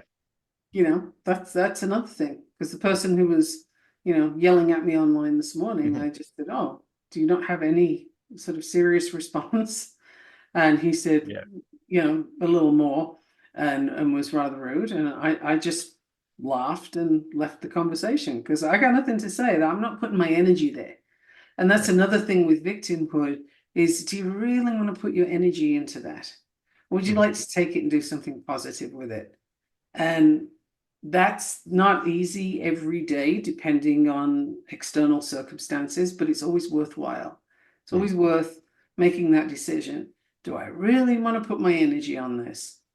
And if the answer is no, walk away. Doesn't matter if there's, somebody else thinks XYZ about you Hmm. or your people or whatever. It's just, no, I'm not choosing to engage in this. That's not where I'm at. I'm not a victim. Hmm. And I mentioned it too because uh, from my own life, I've solved being targeted for things by actually approaching someone through the lens of what was making them victimize me. Like part of it, one person was literally because they, like what I had said, right? They felt they felt victimized by the fact that because they were English Canadians, that they were being victimized as the bad people. And I was like, listen, I told them, I said, I'm not blaming you for anything. We're just like, frankly, we're Canadians. That's how it is. I says, and I don't see you as the bad guy. And the minute I said that, the person's demeanor just changed. Now, I could have said, oh, you're discriminating against me because I'm French Canadian and kept the thing going. But I said, but once I realized from their tone and how they were behaving, that is, they felt victimized because they felt like, listen, I'm not responsible for everything that happened to people in the past, right? It's like you see people now. You'll get a lot of people saying, listen, slavery is not my fault. Like when you're looking for, in this, like in Mhm. the States, it's like, I didn't enslave you. Why are you blaming me for it, right? Like I had nothing to do with that. And so when you neutralize that, when you figure it out, usually the discrimination against you goes away for the most part, And that's a lovely illustration of the difference between blame and responsibility. right? So you might not be to blame for previous Mhm. wrongs that have happened, but if you're in a position to do something, then it Right. is your responsibility. And that's a whole other And energy. that's a That's a thing. whole other thing. And that's also the importance of this episode. Once you remove a person's sense feeling of blame, one, that's extra energy that they're not spending on something else now. Now they're free. And one, because you showed them that empathy of, yeah, you feel blamed and you're right, you didn't do anything. People are actually willing to reciprocate and they're actually willing to solve the problem after because It now they also know they're gives seen them as a partner in the they're seen as a partner in the repair rather than the villain of the piece. right, because you cannot take action from a place of blame. Like if you are being blamed for stuff, you can't move forward with that big heavy cloak on. It's too much. Mm-hmm. And people don't. So they get stuck in it and then they feel badly, and nothing good comes out of that. There's no action. An example that happened to me just yesterday was I was in a group where we were practicing videos, Right. and I didn't particularly want to follow the instructions because sometimes I don't. Yeah. So I said, here's a video that I did a couple of days ago, and I was in a live, but like you and I are now, I was with Mm-hmm. somebody else and we were doing our thing. I put it on there and I just said, pick a part and just listen to a little bit of it and, feedback if you would. And this one person jumped on and she started giving feedback, and she had not looked at the image of who had posted it because she went with the wrong person. She went with the person I was with as the one she was giving feedback to.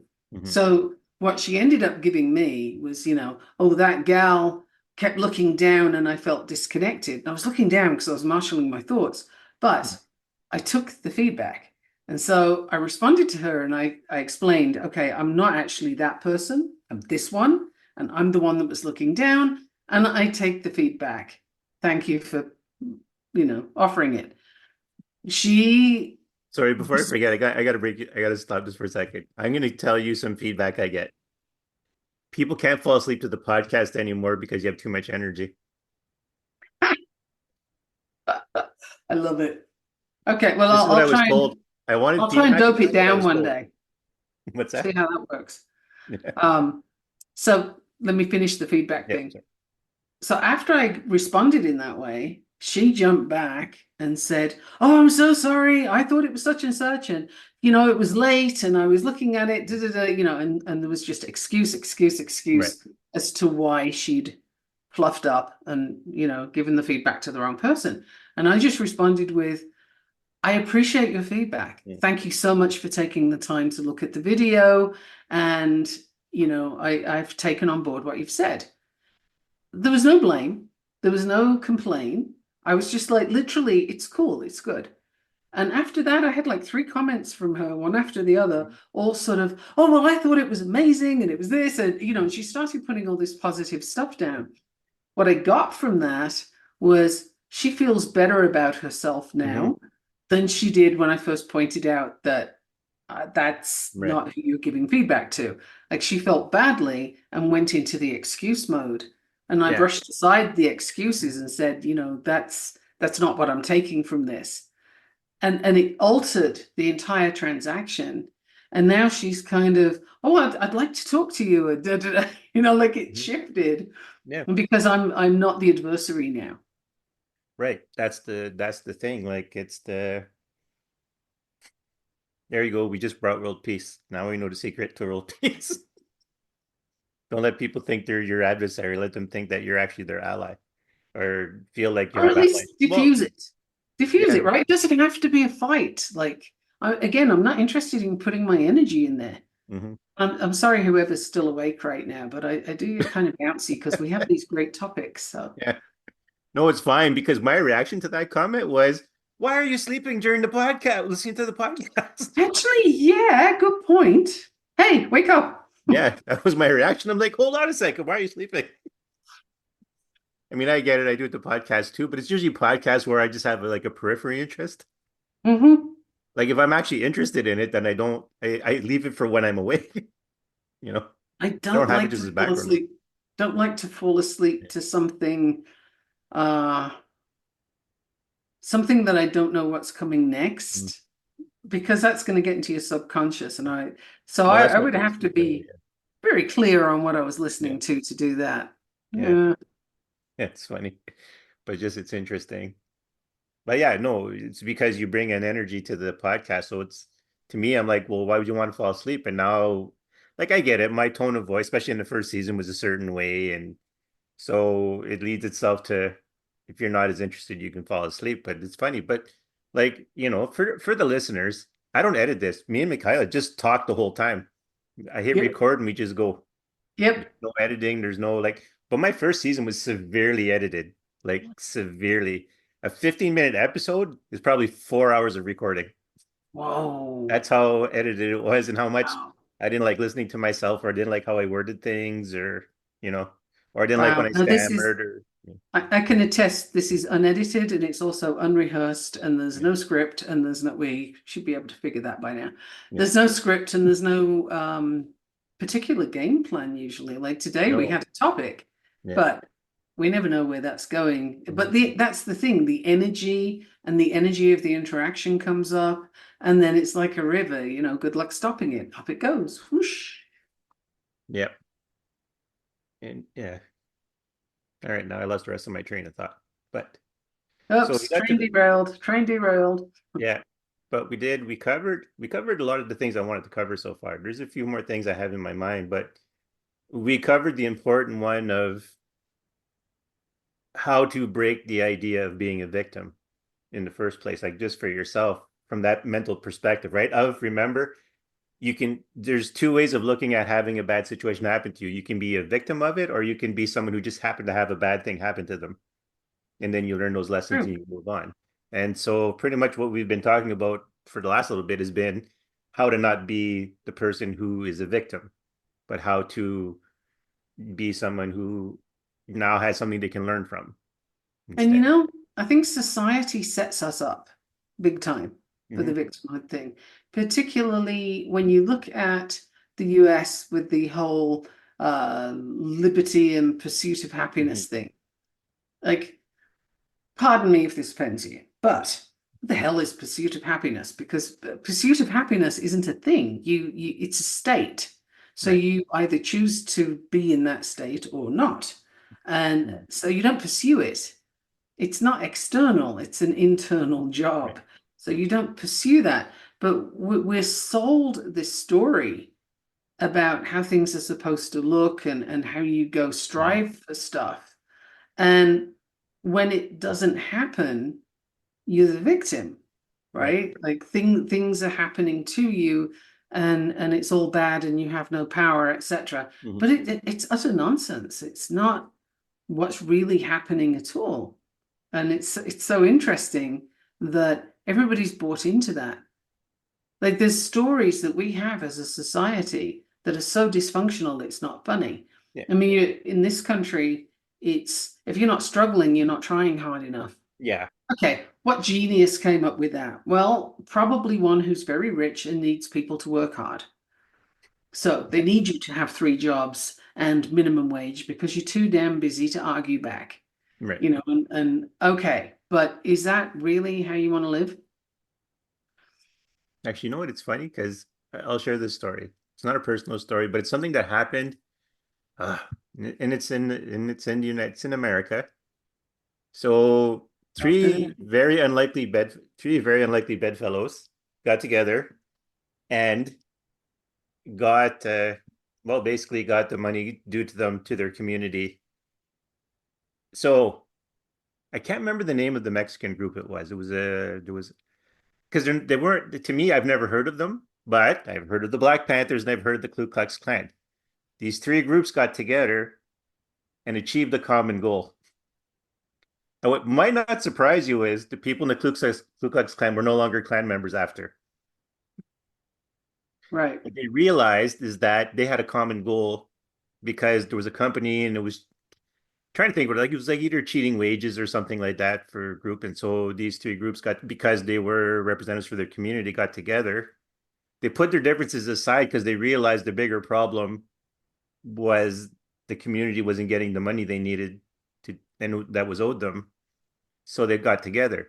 And when they did that, they realized, hey, we have more in common. We have more similarities than we have differences. And so Right. the hatred between the three groups disappeared, or at least those particular members of the group Mhm. disappeared because Because this to the this point of hatred, they need people divided so that they don't band together. And it's a good 100%. example of what happened. Hatred is not a natural, healthy state. Right. Hatred is something that's drummed up by people who need to keep you distracted Mm. of whichever, origin you are and whoever you're looking at with narrowed eyes and loathing. It's like, know that while you are doing that, you are being utterly distracted from everything that's real around you. And you are being utterly distracted from moving forward by raising your vibration, by doing your practice, by hearing anything other than that narrow focus of negativity. And we already talked about the reticular activating system, right? Mhm. Like if you're focused on hate and reasons to hate somebody and all the confirmation bias that you could possibly hope for to confirm that that group of people are terrible, that's what you're bringing into your life. That becomes everything about you. Is that really, really your best option? You might want to think about that from a purely self-oriented position. Mhm. Is that what you want for your life? If you died today, is that state you want to die in? Is that how you want to feel on your last day? Right. Full of hatred for somebody you've never even met? Like, come on, people. Let's get our shit together collectively, raise the vibration, and stop this nonsense because it is a distraction from some very real big world issues. Yeah. That's, climate for a kickoff. You can argue it's not changing, sure. Certain parts of the US that would argue with that. There's certain parts of Europe that would argue with that, given their extreme temperature swings and storms and what have yous. But we're on this planet and it's the only one we have. So, Right. it warrants paying attention to it. But while you're busy hating on someone for no honestly good reason, you're not focusing on the real things that are happening and the people who are manipulating. There's like some puppet masters here Mhm. that are pulling the strings. And frankly, I'm pretty appalled at the state of the puppet masters. I want to know who's pulling their strings because they really aren't capable of doing it Well, themselves. that's the thing too, to give you a thing, Hella scary. yeah, in a personal, so I'll throw again a personal thing. It wasn't me directly, but there was someone who had caused kind of a rift in my extended family. And I remember saying, I'll be damned if that person is not smart enough to make that rift. I'm not falling for that shit, and the rest of you shouldn't be falling for that shit either. We're Right. all too smart for that collectively. We're too smart for this bullshit. So, you know? And communication is the path Yeah. out of that. Somebody who's really on a drive to manipulate and cause Hmm. rifts, and we see it all around us. Hmm. They have an agenda, and they're not coming from a healthy place. They're not coming Right. from anything that's going to benefit anybody. Nobody comes out of this in a good way. So, if you're being pulled with somebody else's agenda, yeah, don't drink the Kool-Aid. It didn't go well last time a bunch of people drank the Kool-Aid, right? And this is the same thing. This is Jamestown on a Yeah. different scale. Yeah. And what a waste of a life Yeah. to do that, right? Like you're here, you got stuff to do, you have things to learn, you got places to go, and you're going to seriously derail yourself with somebody else's agenda. Again, if this is you, I ask you to consider from your own perspective, is that the best you can do? Is that the best you've got for your life? Yeah. Level up. Seriously, level up. Yeah. It's true. And this helps us tie into our previous discussion on social media. Because where is all this dissension being farmed right now? All these issues being created on social media. And a lot of the images that are being put out there, they're AI. If you Mhm. look closely, you can see they're AI. Some of them are pretty clearly AI, but there's AI involvement. There are bots that different people have created to cause a stir, to cause problems. What is all of this doing? It's distracting from what's really happening. Mhm. And pick an agenda. They're all doing it. So if you want to be politically distracted, or if Mhm. you want to be ethnically distracted, or Right. gender, or gender orientation, or unborn children, pick a thing. There's all sorts out there to distract us from what's really going on. And what's really going on is pretty damned ugly. Right. And I'll wear the tin hat if I have to, but I don't honestly think I need to. It's there. You just have to look up. Right. Also, okay, The what you finger, just okay, said, for the people who can't see us, yeah, the finger is is out. I am wag getting the is wagged out. finger right now. The reason I am doing this and why I'm interrupting you is because what you just said, the way you said it, this is one of the reasons this podcast exists because and this might, I'm going to just say it with the full emotion which I want to say it. The bullshit that people have been putting out there about awakening spiritually, the level of bullshit that I have been listening to and seeing, I wanted a podcast that actually gave good advice. It is I pretty epic. I was tired of people with their tinfoil hats talking about opening their third eyes and how, and naming people as agents of the devil and all that stuff. I was like, okay, quit with that bullshit. You need to understand that one, your third eye is only one thing, you know. There's way like, sure, the third eye chakra, you have more chakras than that, first of all, that receive information. So if you just open the one thing, you're still willfully ignorant of the rest of the stuff going on. But the levels of things that people are connecting to spirituality and conspiracy theories, and like, listen, I love a good conspiracy theory, okay? I'm not prepared to say that reptilians are running the place, but if you're a person and you think the government or anyone in big business or, big powerful organizations don't do things that are unsavory, you have an issue. Like, if you think everyone is above board constantly and everything, like, that's Reptilians not how might humanity not even be works. They don't even work that way. reptilians might not be running the place, Yeah. but their reptile brains are. Yes. The So, really base reptile brains, and they're not doing anything for the collective good. But yeah, you raise a really good point that in the spirituality world, God, there's a lot of twaddle. There yeah. really is a lot of utter nonsense. And pick an aspect too, like in human design, for example. I look at that and well, I even did so I worked with this couple for 3 months and they had some marital issues at the beginning, and I used human design so Mhm. that I could explain how things were going awry and why energetically and how to fix that. 3 months later, the word divorce was out of the vocabulary. They were doing great, got a business going together, little kids happy. A year later, they're still fine, everything's great. But on that occasion, after the 3 months, like a couple of weeks later, I start to see, oh, hey, I do human design at, Mm, we do tea and human design readings, and I do human design here. She didn't know it when we began, right. but at the end of it, she's an expert, Yeah. right? And this happens in coaching too, where you get Hmm. somebody who's had an experience, they've gone through a thing, and now suddenly they know everything about it and they're going to go put it out there Right. and teach it to people. And this is so hazardous because a little bit of information is a dangerous thing. And when you put it in the hands of somebody who's evangelical about it, it's Hmm. even worse. It's like, oh Yeah. my God, now they're going to convince people that they actually know what they're talking about. And that person ends up with a less than stellar experience, Yes. right? And then the rest of us get tarred with that brush. Hmm.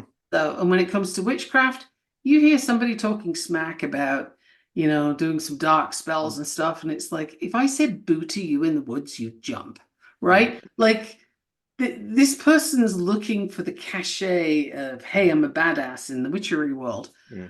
And just in case somebody's listening who actually is, please don't hex me. But there Yeah. are those who will present themselves that way, and it's a facade. It's just they're playing a game. It's fun. But is it if they take somebody under their wing and say, and I can teach you? Yeah.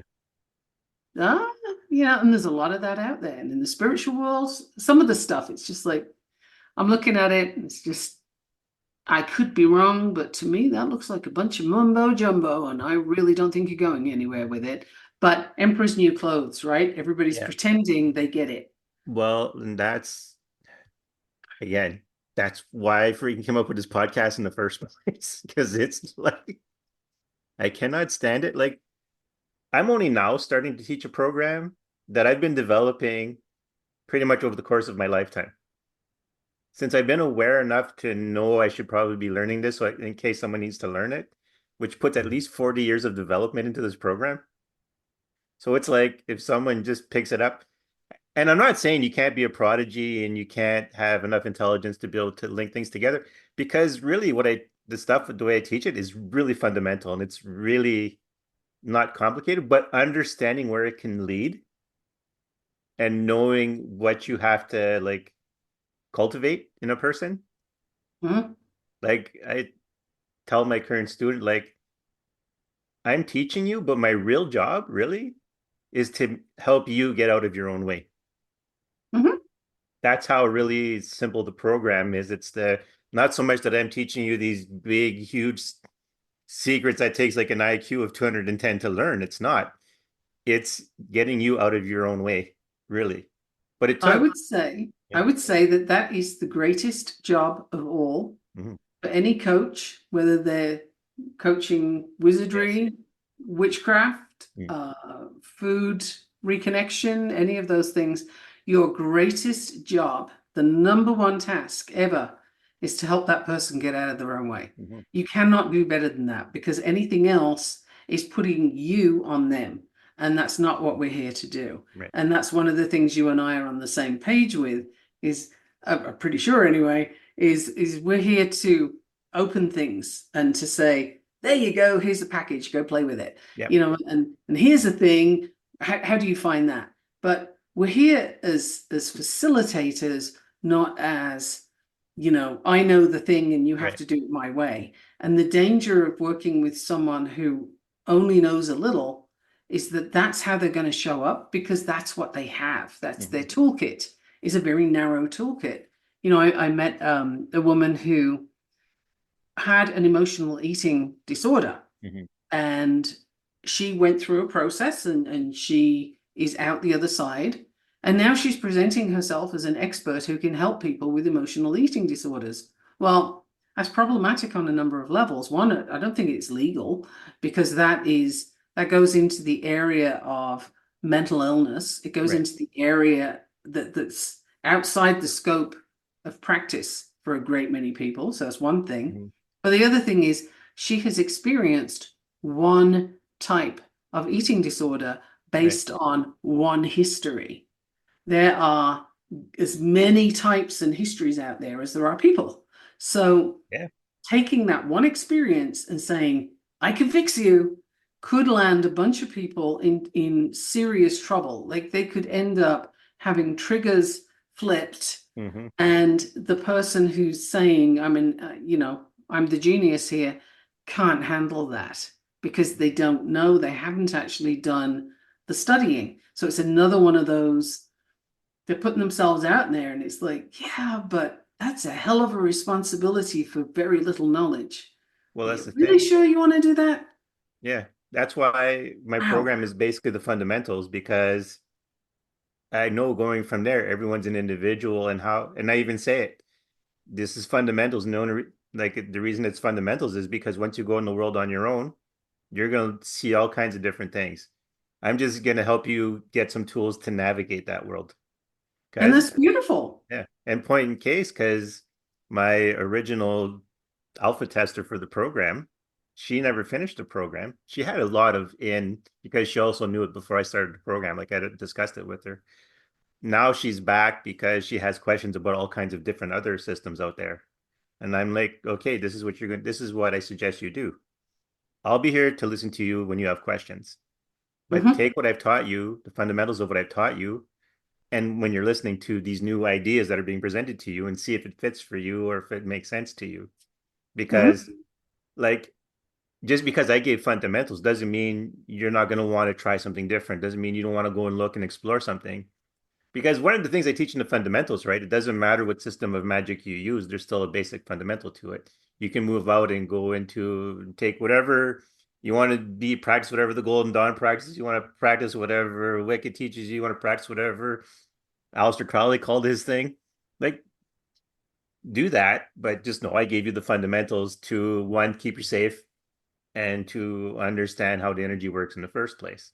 So that one, you're not getting conned by people who don't know what they're doing. Right. And you sound like the Buddha. I'm going to give you the example of where you sound like the Buddha. Yeah. Well, I'll And give you that this. is, Okay. hmm? I'll give you this. I'll give you this to go along with that. Okay. When I had my one human teacher, she did I don't remember what she called it, but there's a pretty much a thing where you can do where you make a sound that represents someone. Okay. Like, so you actually audibly release the sound, like you have your whatever, your student or whatever with you. And when she did mine, you know what sound I got? Om, Ah, the sound of the okay. universe. Yeah, that's exactly what it Because is. even when she did it, she was like, her eyes went wide. She's like, I've never made that sound for anyone before. And I'm like, all right, I'm Um, not saying I'm the Buddha or anything, but well, let me okay, tell you the story I'm thinking of that you okay, just basically said, right. right? And that is the Buddha went on his way teaching, and he taught a certain lesson in one village. And then he went to another village and he taught something completely different. And a person who'd been following him said, "Well, hang on, that can't be right. Why did you teach these people that thing and those people this other thing?" And he said, "Because those people needed to hear that thing, and these other people needed that thing." So the person then said, "Well, how do we know when there's a good teacher? We have a lot of teachers coming through the villages. How do we know when somebody's telling us the truth?" And the Buddha, and this is where you sounded Mhm. exactly like, the Buddha said, "Well, you take the teachings and you measure them against your own life experience and your own understanding. If you find them to be good, take them and use them. If you do not find them to be good, put them to one side, even when I'm teaching you." And then he went on his way. So that's one of the Buddha stories. And I studied Buddhism for several years, I'm so I familiar have a with that bunch of story. stories. Yeah, I'm familiar with that story. But yeah, no, that's high praise because like I've been compared to a lot of people. A lot of times, I'll tell you this. I I'm in a weird place of both humble and arrogant. Like I don't know, there's a weird dichotomy that lives in me. A lot of Okay. times I'm like very, very humble, but other times it's like when I know something about myself, it's there. I don't, I Is don't that shy from it. I arrogant? don't, what's that? Is that arrogant, or is that just Yeah, simply that's the allowing well, I yourself to but be I who used you to are? do it in a playful way where I come across as arrogant. So, but Okay. so I've been compared to a lot of people's personal heroes, even when to me I can't see the connection. Hmm. You know, like someone I knew, they were a big fan of Jesus Christ, why can't I think of his name? It'll come. John Lennon, sorry, John Lennon. And I'm like, well, I don't see the connection between me and John Lennon, but I'll accept it because I know the person was saying it from the position of I admire that person, and you said something that also now I admire as well. So I okay, I take it. Okay, sounds good. I've come into this habit of even if I don't agree with someone's assessment of me when it's a compliment, I'll accept it because, Why or not? better yet, this is how when I give someone a compliment and someone, either through false modesty or they don't know how to accept the compliment, I'll ask them, I go, like they'll say, oh, no, no, no. And I'll say, listen, do you think me foolish? Do you think me incapable of making a reasoned deduction of something? And if they say no, then I say, then accept the compliment. Because if Right. you don't think I'm foolish and you don't think I can't reason things out, then the compliment I gave you must be true, right? It speaks loudly to how that person was raised, typically. Yeah. Yeah. One of the irritants that comes up Hmm. sometimes, less often these days because it's a Right. cultural one. I'm not in that culture Hmm. right now, but oh no, you shouldn't have. It's like, oh, where's the wall I can bang my head on? Yeah. It's one of those self-defeating statements people make and don't mean ever. Like they never mean that one. Yeah. It's a thing you say, and it's just like, Yeah. I try to stay away from platitudes. it is utterly, Unless I know the yeah. person's communication skills are stuck in platitudes, I avoid them as much as I can. Honestly, I'm probably not going to be hanging out with that person Yeah. because I just wouldn't have the patience. Yeah, no. But it's, I mean, it is a thing with teaching that I think people have lost, and it's certainly not being taught these days, is to think critically Yeah. and assess, work it out for yourself. If it doesn't feel right, it probably isn't. And it might be that it's not right for right now. And that's also Well, a possibility, yes, that's which is very why the true. Buddha said, if it's not for you, put it to one side. He didn't say trash it. He didn't say throw it away. He didn't say Right. it was crap. He said put it to one side. And when something is put to one side, you can always pick it up later. Hmm. So it might not be right now, but at some point, maybe it will be. But, that critical thinking, that's the very physical plane stuff that you need to do. And Hmm. also intuition. We all have it, and we're typically taught not to listen to it as kids. Right. But you know that voice. It's the thing that tells you, don't go down the dark alley at 3 in the morning. Yeah. And when you go head on and do that thing anyway and get mugged, you're going to say to yourself, I knew I shouldn't have done that. Well, that Yeah. feeling that you had when you knew you shouldn't have done that, that's your intuition. Now, when else are you feeling it? Tune into that. That's one of the very basic things that you need to do. Witchcraft or wizardry, Hmm. you got to know your Yes. intuition because it's the thing that keeps you safe. It guides you. And if you're looking at new stuff or new people, or somebody's trying to sell you a thing, really bring your intuition into that. Like, is that really for you right now? Certainly it's for them because they're trying to sell it to you or they're trying to put it onto you. But don't allow that to persuade you that it's also for you. It really, really might not be. So, and that's something that's a skill that people have lost because the intuition's been kind of either beaten out of you as a kid Yeah. or certainly squashed verbally. And then the critical thinking, it's not taught in schools. I don't think teachers can do it anymore. And it's I'm going to say a dead art, or at least it's on its last legs. Like it's really not something people indulge in. And again, great way of keeping people divided, right? Yeah. Have them not think about it, but just accept the loudest voice that's yelling. Oh, boy, do we get into trouble when we do that. Mm. But it's the lowest common denominator, and by God, people keep going for it. Yeah. It's Actually, to add, to kind of take from what you're saying and to kind of think, to kind of add it with the social media is there's also, I don't know the official name, if there's an official name for this, but it's the lone voice of dissent. mm-hmm. You allow people dissent, not everybody, but you allow a few voices to dissent. Right. It gives the illusion of freedom. Right, to give the illusion of freedom and the illusion that something's being done about something. Right. Because think about it, right? If someone says to you, "Oh, in this society, we're not allowed to talk about whatever subject A," but there's like three people who are like just screaming their heads off about subject A, so you might think, "Well, no, it's allowed. Look, that person is doing it." Mhm. That is Yeah. agnotology in action. Now, agnotology, it's a pet thing of mine Right. because I didn't know it until this year. But agnotology exists. It's a study of how big corporations, politicians, big companies, just generally, whether Mm. it's pharmaceutical, food industry, whatever, it's how they misinform, manipulate, and keep in a state of confusion the population Right. because that's how they win. That's how they get their stuff done. And it's actually, you can get a degree in this. Oh, can It's you? possible. But a lot of the books that are written about it seem to disappear from the booksellers. I have managed to get a book on the subject and do some reading on it, and it's absolutely 100%. It's a real thing, and the government and it doesn't matter which party, and it doesn't matter which country, frankly, they're all doing Yeah. it. And the food industry, the pharmaceutical industry, the diet industry, marketing, they are all doing the manipulation, the misinformation, intentional misinformation, outright lying, confusion. They're all doing this and keeping people in a state of doubt and uncertainty.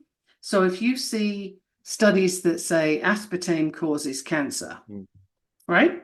Mm-hmm. And there are studies that say that, by the way. Yeah. So you see those studies, you're going to also start to see studies that say that's false positive, that's not true, it's actually the coffee you're putting your aspartame in, or Mm. something like that. But a bunch of false studies will be put out there so that people are now unsure. They doubt Yeah. what they've been told. And this is why you have so much ranting, particularly on social media, about you can't trust science, you can't trust the scientists. Well, actually, you can't trust the puppet masters who are playing with the science. Science is a process, it's a thing, and it's always being questioned. Right. That's what science is to question. But what's happening is the puppeteers are taking things that began as science and they're using it as a weapon. So if Yes. you want to talk about weaponizing Mm-hmm. victimhood, this is not exactly that, but it kind of But you're right. it's a Yeah. weapon and it's causing victimhood because Mm-hmm. it's putting people in a state of I don't know what to do. I mean, I'm studying diabetes reversal right now, Right. and I joined a diabetes 101 type group Oh, did on you? Yeah. Facebook Mm-hmm. because I wanted to see what people's biggest issues were.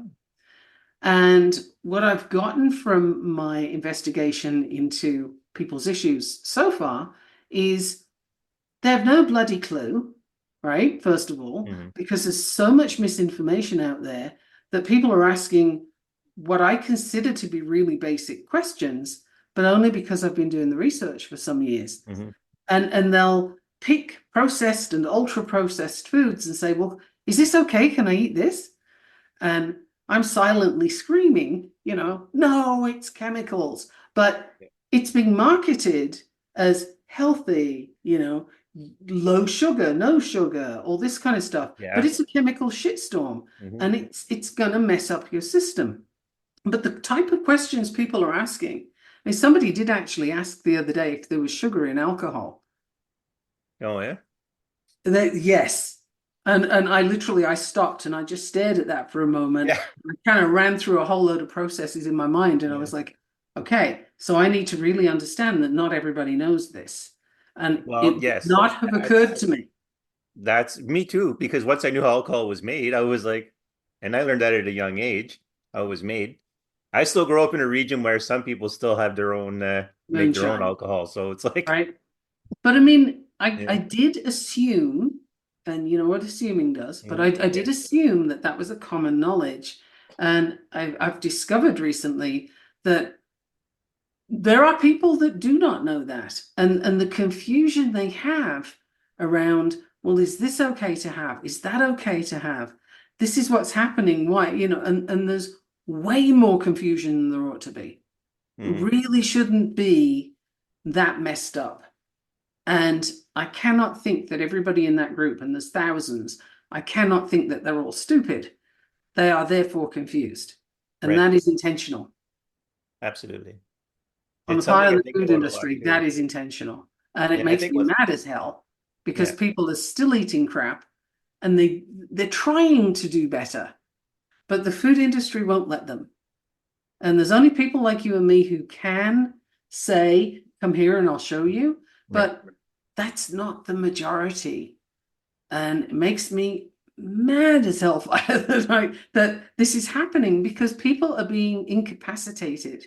You know, if you're fed a chemical shitstorm, no apologies for the Right. descriptive, because I think that's what it is. Yep. If you're fed that, if you're consuming that, how clear is your brain working? What function do you have? What cognitive fire have you got going? Hmm. Not a lot, right? And you're making decisions from that place. And you're trying to understand things that are being intentionally obfuscated, made difficult to comprehend. And you try to handle all of that. And as soon as you try and work your way out of it, they throw more at you. Yeah. It's like, oh, somebody needs slapping. Going back to the don't spank. But this isn't a Yeah. spank. This is a slap. And I'm not trying to save them from trauma. I'd like to give them some. Yeah. Well, that's the, I was actually going to touch on something because again, this is Think Like a Wizard, so we do touch into the bigger cosmic stuff. Mhm. Sometimes people need their traumas to teach them lessons. Yes. So, I mean, and I would recommend that most people don't go around causing people traumas, You don't try and do it though. right? But when it happens, right? Because the thing is, the honest reality is we learn best when we're put in a position where we have to deal with things and there's a consequence, which is a really what do you call it? A tame way of saying shit has to hit the fan sometimes to get you Yeah. to really appreciate things. Well, when I talk human design, one of the things that I like to explain to people about their energy flow and how it's working naturally for you. And that doesn't mean that hard things don't happen. And that doesn't mean that you don't get things that you interpret as trauma, because trauma Right. is how you interpret a thing. It's not the event itself. So that's kind of key to understand too. One thing that would traumatize you might not traumatize me, and vice versa. But to use a very thoroughly used metaphor, Hmm. life is like a river. And the way I'm going with this is when you've got the smooth parts that you're just floating down the river in your canoe and, hanging your feet over the side and having a nice time, that's like a coffee break. You're not learning anything. You're not building any muscle at this Hmm. point. You're just chilling out and having a good time. Now, when you hit the rapids or you've got a portage, you are going to build muscle with either of those activities. Yeah. That's where the going gets tough and you learn some things. You learn how to handle the rapids or the log jam or Hmm. whatever it is you're working through. And you learn whether you need to go around it, through it, over it, how you're going to handle that. Right. And you come out the other side stronger for that experience. That is what trauma and the events that could be perceived as traumatic, when the shit hits the fan, that's where the gold is. That's where the learning Hmm. happens. The rest is a coffee break. Yeah. So when you have tough experiences in your life, the way I like to look at that is, okay, this is a thing. Now, what am I going to learn from this? Because I really don't want to do it again. So can I get the learning from this? Yeah. And I look at that mistake, that cock up, that Yeah. complete disaster, like whatever level it is, I'm going to look at it and say, okay, why did that happen? What do I need to do differently? How do I move forward from here? And I go into it, not away from it, because like I said, I don't want to go on repeat. I don't want to keep having this Yeah. stuff. I want to learn. So like a teenager who is never given the opportunity to make a mistake because their Right. parents override them all the time, they leave home and they go hog wild and they make all the mistakes because they haven't learned anything yet. You actually effectively prevented them from learning by telling them all the things they had to do. So if a teenager isn't allowed to make decisions and screw it up sometimes, they don't have very good decision-making muscles when they leave. You carried them over the rapids, they didn't paddle through them. You drove them around the portage. They didn't walk it with a canoe on their head. So and this is a very Canadian metaphor, but Yeah. that's the difference. So those hard times can actually be the best times. If you look at it from a curiosity and a learning, Mhm. that's where the good stuff's happening. So what is it? If you're missing the point, go searching Yeah. because that's the key. That's the juicy stuff. It's not fun at the time, but it's No, brilliant later once you get the message. but it is interesting, because when you were saying that, I was thinking about even when you're like young and you first go on your own. I don't know if the expression gets used anymore, but they were called your salad days because pretty much at the time, because vegetables were the cheapest thing you could get, so you'd eat a lot of salad versus meat and whatever other luxury items you could get. And I know just looking back on my own, the things I've discovered about places or well, even about like hidden places in cities or towns and whatever that people usually don't know about because you can't afford anything. So, odds are maybe you can't afford a vehicle, so you go walk around a lot. I did. And you Mhm. explore all these places because it's a long walk and you're bored. So you start looking at things. And like I didn't own a TV at one point, so I didn't really have much in the way of entertainment other than a radio. So I go for a lot of walks and then I go and find different places and find, oh, it's easy to get on this building, even though it's like a secure building, but not to do anything. But you start to see all these little things that people don't know about just because Right. you explored, because these were your days where you didn't have anything awesome. So you had to learn Right. things and do things. But sometimes, those, to go back to the victimhood stuff, Mhm. I would suggest that if you're currently in a state of victimhood, this is your rapids. This is Yeah. your opportunity to build that muscle, to learn that pathway, to figure out what is it you can learn from this. And, whether or not you think it's fair is immaterial. Right. Whether or not you feel that it's all the other person's fault really is immaterial. Hmm. If you're still there, it's you as well, right? Well, that's the thing, right? You bear certain, to use the worn out cliche, it takes two to tango. Mhm. No, and if you're still in that situation, then you're part of the problem. You're part of the deal. So what is your solution? Your solution is to figure out why you're there and what you'd like to do differently. Yeah. And then you work towards that. Because here's another thing that just came up. A lot of people, probably people listening to, get very stuck on how they are going to do a thing. Right. And if there's one thing you don't need to know, it's how. That's a tough thing to wrap your head It, around, it but you is. do not need to know how. You need to take that trust fall. Mm. You need to understand that you get the focus, you'll follow the focus and you'll get there. It's a bit like if you're if you're paddling a boat, right? And you want to get to this island, well, if you're watching the water all the time to see how you're paddling, or you're Right. watching the water to see what it's doing, you could miss the island by miles because you Yeah. haven't been paying attention to where you're going. Hmm. So, focusing not on the how, the paddling, but the where, the what, the end point, the Yeah. thing you're aiming for, that will find you the how. Because sometimes if you decide what the how is, it might not look that way. It might be something completely different, and you get stuck because you're not open to seeing that.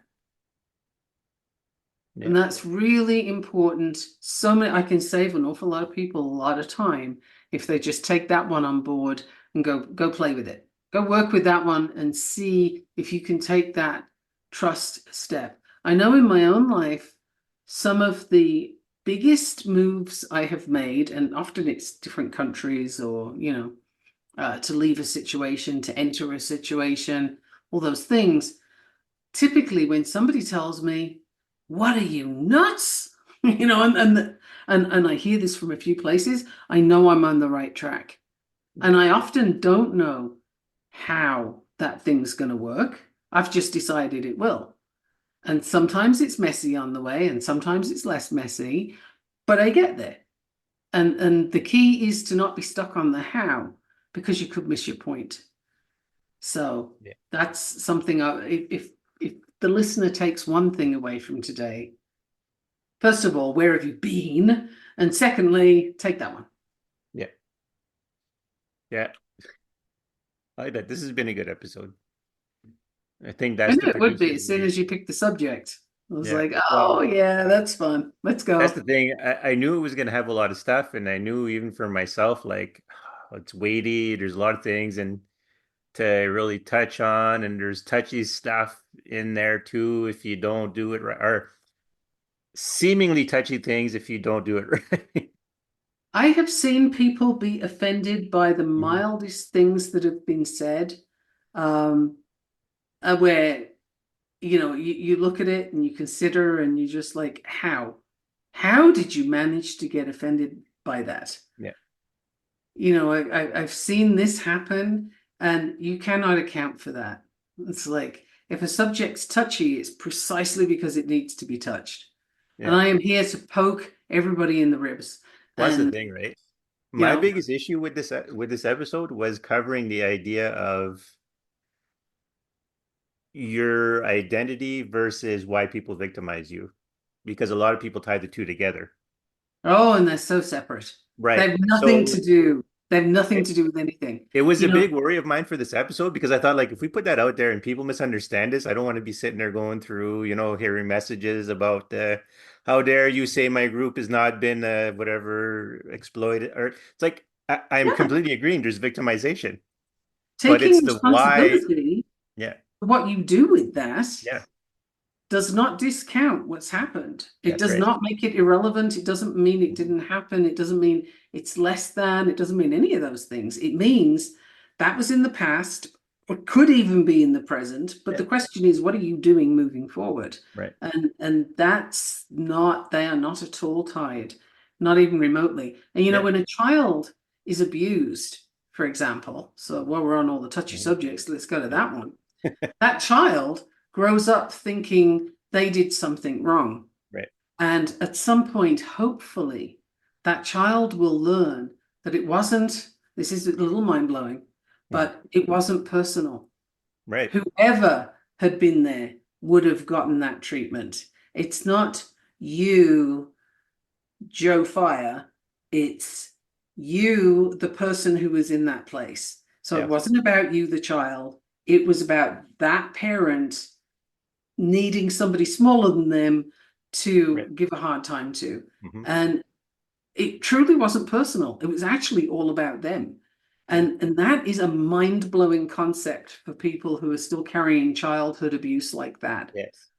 But it's really worth investigating. I Hmm. invite you to consider this. Once you finish being mad at me, I invite you to consider this Yeah. because it's true. It's nothing you did. It's not you, Janet. It's not you, Fred. It's like you, the person who happened to be there, wrong place, wrong time, Right. wrong parents kind of deal. Yeah. It's not personal. And once you can get that distance from you and what happened to you, you can start to look at it a bit differently and sort of say, well, that totally sucked, and I am not going to do that. Now, how do I make sure I don't repeat that? Yeah. Or I'm going to be a child advocate, or I'm going to be a teacher, or I'm Mhm. going to help parents who have substance abuse issues, or whatever it is, right? Like you could pick a thing. I've come across a woman who is coaching a niche that I thought was utterly Mhm. fascinating and really, really needed. Mhm. She is coaching women on how to live with an autistic spouse. You Now, know she what? was That's amazing. married. That's She was amazing. married to somebody with Mhm. autism, and her marriage didn't last. And she learned a bunch of things from that whole situation. And she's learned a bunch of things since. And she said, if I knew then what I knew now, I would have done things differently, Mhm. and the marriage probably would have Right. lasted. So now she coaches other women who want to be in their relationship. They want to stay there, but they're having trouble, she coaches them on that. That is a case of she was in this situation, Hmm. it went bad, it was awful, and she realized she had a part in that, that she could have done differently if she'd known differently. And so now she's teaching it, right? That's an example of you take a thing, you Yeah. learn, and then you use it. I think, and this is probably not for people who are in the midst of being victimized right now. And we did cover, you did cover it a little, but realizing the part you also play in your victimization is important. It's incredibly important. And at first, it sounds like blame, but it's actually empowering once you realize you had power in a position you were in. Well, yeah, and it's not, actually exactly not blame, Yeah. because what you're saying is you are feeding this. Hmm. You are, it's a reciprocal environment. There's the abuser, there's the abused, there's the victimizer, there's the victim. Hmm. Now, no, I'm not saying the child could do anything to get out of it, but Right. they are there to receive. Hmm. And, no, that's not wildly helpful, perhaps, for somebody who's in an abusive relationship, for Well, I can example. offer you But, this. When I used to work at a place where we did family therapy, again, right. not me as a therapist, but me doing the computers, and I used to talk with the women who ran the violence groups, the men for males who were violent, and they ran a workshop about having your buttons pushed. Hmm. And they were, and they had asked me the questions like, I don't get it. Why are these women pushing their husbands' buttons? Like, and I thought, well, you know what? I, I'll give you this. I said, I'll give you this perspective. If you can take more of a beating if you're ready for it. So if you know you're going to get beat, but you don't know when, sometimes you just want to preempt it and get yourself beat on your own time. So that it's easier to take the beating than when Hmm. you're caught by surprise. That sounds just like American football. I've heard Yeah. footballers say once you get the first hit done, Yeah. then you Well, can get boxing on in and play that the too, the game. first hit you get releases a lot of that fear. It's at first, how's it going to feel? Am I going to get hurt? Then you get that first hit and you're And then okay. off you Now I know go. what to expect. The adrenaline kicks in and you're ready to go. And for a lot of people who are abused, that's what they do. They then provoke the attack. So, because It, they know they're going to get attacked at some point, so they might as well there's a do it lot at play. There's a on lot their at own play time. there, and part of that, remember, right early on in now very long Yes. podcast, but early on, I mentioned that if you don't get attention, you'll get attention any way you can. Yeah. And somebody who didn't learn how to do it properly as a Hmm. child will do it in a difficult way as an adult. And that button pushing can be part of that. Hmm. It's Yeah. also reaffirming that this is what happens when I do this. There's a whole lot in there of, but Yeah. it's a back and forth, and it's very, very complex. And the thing Yeah. is, neither of us are here to blame anybody. It's not about blaming that you're Hmm. there. It's about inviting you to find, what do you want to do to not be there? What do Hmm. you want to do to move forward? And Yeah. nobody's saying that, oh, well, it's your own fault anyway, and there you are. No, that never solved anything in the No. history of ever. Um, and nor is it interesting to push blame. But what is interesting is to promote responsibility. And I've long had this thing, when sometimes you can be interviewed and somebody will say to you, if you could change one thing in the world, what would it be? Or if you could eradicate one Yeah. thing. And people usually say world hunger, right? Hmm. Ho hum, okay, sure, but no. So the thing that I come up with is blame and shame. If you took those two things away, we wouldn't have world hunger. We wouldn't have war. We wouldn't have all the stuff that we've got going on that are causing us problem, because nobody'd be disempowered in a state of shame, Right. and nobody would be disempowered by blaming, right? Hmm. So we do it to ourselves an awful lot with shame and blame. And it's a method of control. You shame someone, they really can't go do anything. I mean, all these courses and these coaches and these places you can go unlock your limitations. Hmm. Well, what's that other than shame from childhood? That's what it Yeah. is. You're still carrying it. And again, it's not a blame. It's just that's how society operates. So once you know it's there, you can then make a decision. Well, what am I going to do? And you might not have the answer right away, and that's okay. The point is to consider that there is one.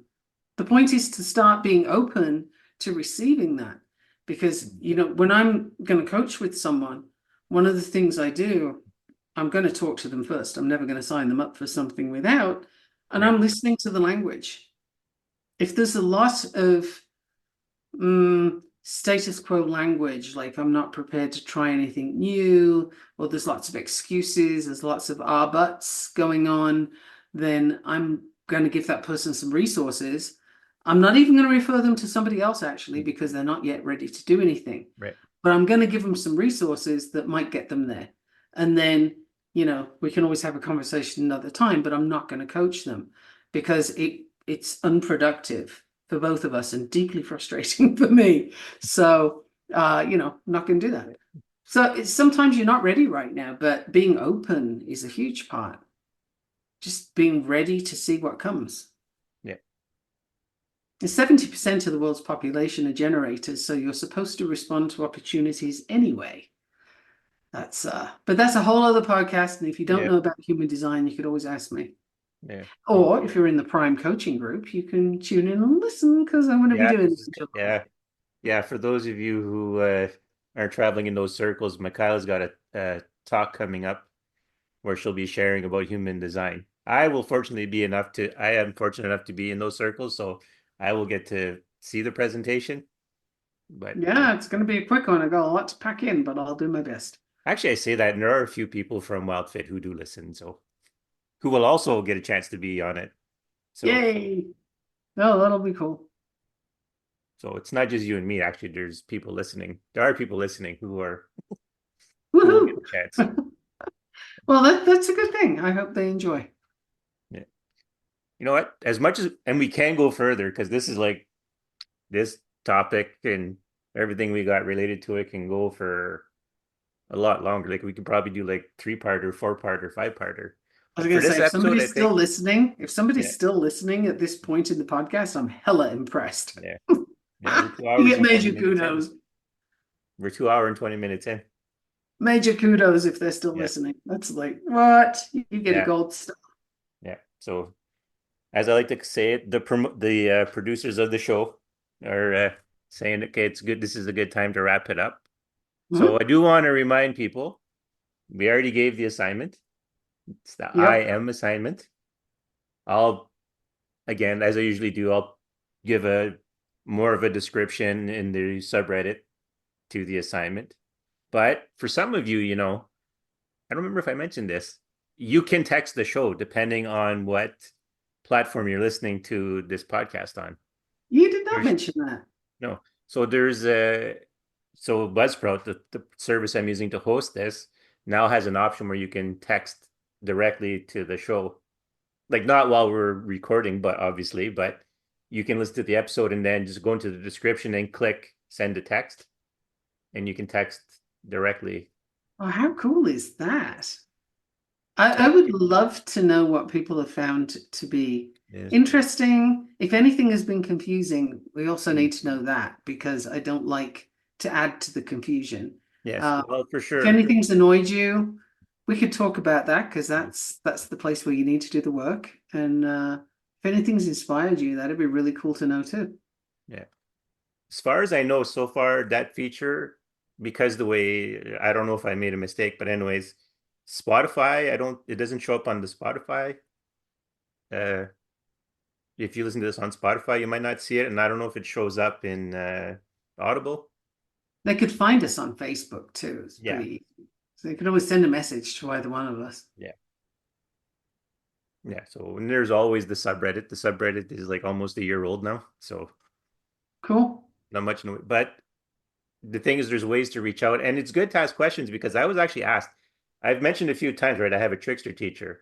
I actually got asked about it because they weren't clear. The person wasn't clear on what I meant by that. Person wasn't clear if I meant an actual person or like an actual spirit. Right. So also probably one of the people who falls asleep when they're listening to the podcast. So So But they might have it's missed the description I gave, but it's good to get that feedback because if I think I'm clear on something and I'm not, Mhm. which is also one of the reasons why I brought a co-host on, so that if I'm not clear, and Right. Michaela has already clarified a lot of things that I've said before, so it's pretty good. Cool. But I like to put things in terms, which is why I use a lot of stories and right, images and metaphors and stuff, because I like to make it as accessible as possible so that I'm not just running my mouth and people are falling asleep because they're bored. yeah, It's more, that hey, how long does this podcast go for? yeah, Hey, you're getting value, right? This yeah. is this is a lot. Well, that's the thing, and part of the reason why I like a longer running podcast, I like to listen to podcasts when I travel. Well, there you go. So, yeah, like I always wanted the podcast to be at least an hour long for travel times, but on my own, I could never talk for that long on a subject. So, I have done. yeah, Nobody listening will be stunned to know. yeah, But yeah, it's more fun if it's two people. I love the back and forth. Like to me, that's yeah. Well, great that's the because thing. you'll say something that makes me think, oh, there's this thing, or you'll say something else, and oh, and I go off on that direction. And it's so much more fun to have somebody else that's inspiring the way the conversation goes. Right. Because I mean, you're not hanging on to the reins tightly, which is good, because I don't tend to do well Yeah. with those. But it's you have a direction, you have a thing in mind, you Yeah. keep coming back to the point, and I can play within those parameters. So that's really cool. Absolutely. Yeah. It's Well, fun. usually if you see me reining it in, though, it's because the producers are like, we got to come back to this point for a second. So the joys of Mhm. working with the spirit world when they have something to say, at least they ask me to bring it back anyway. So Cool. yeah. Although for some, we should end this episode, but I'll say this one last thing.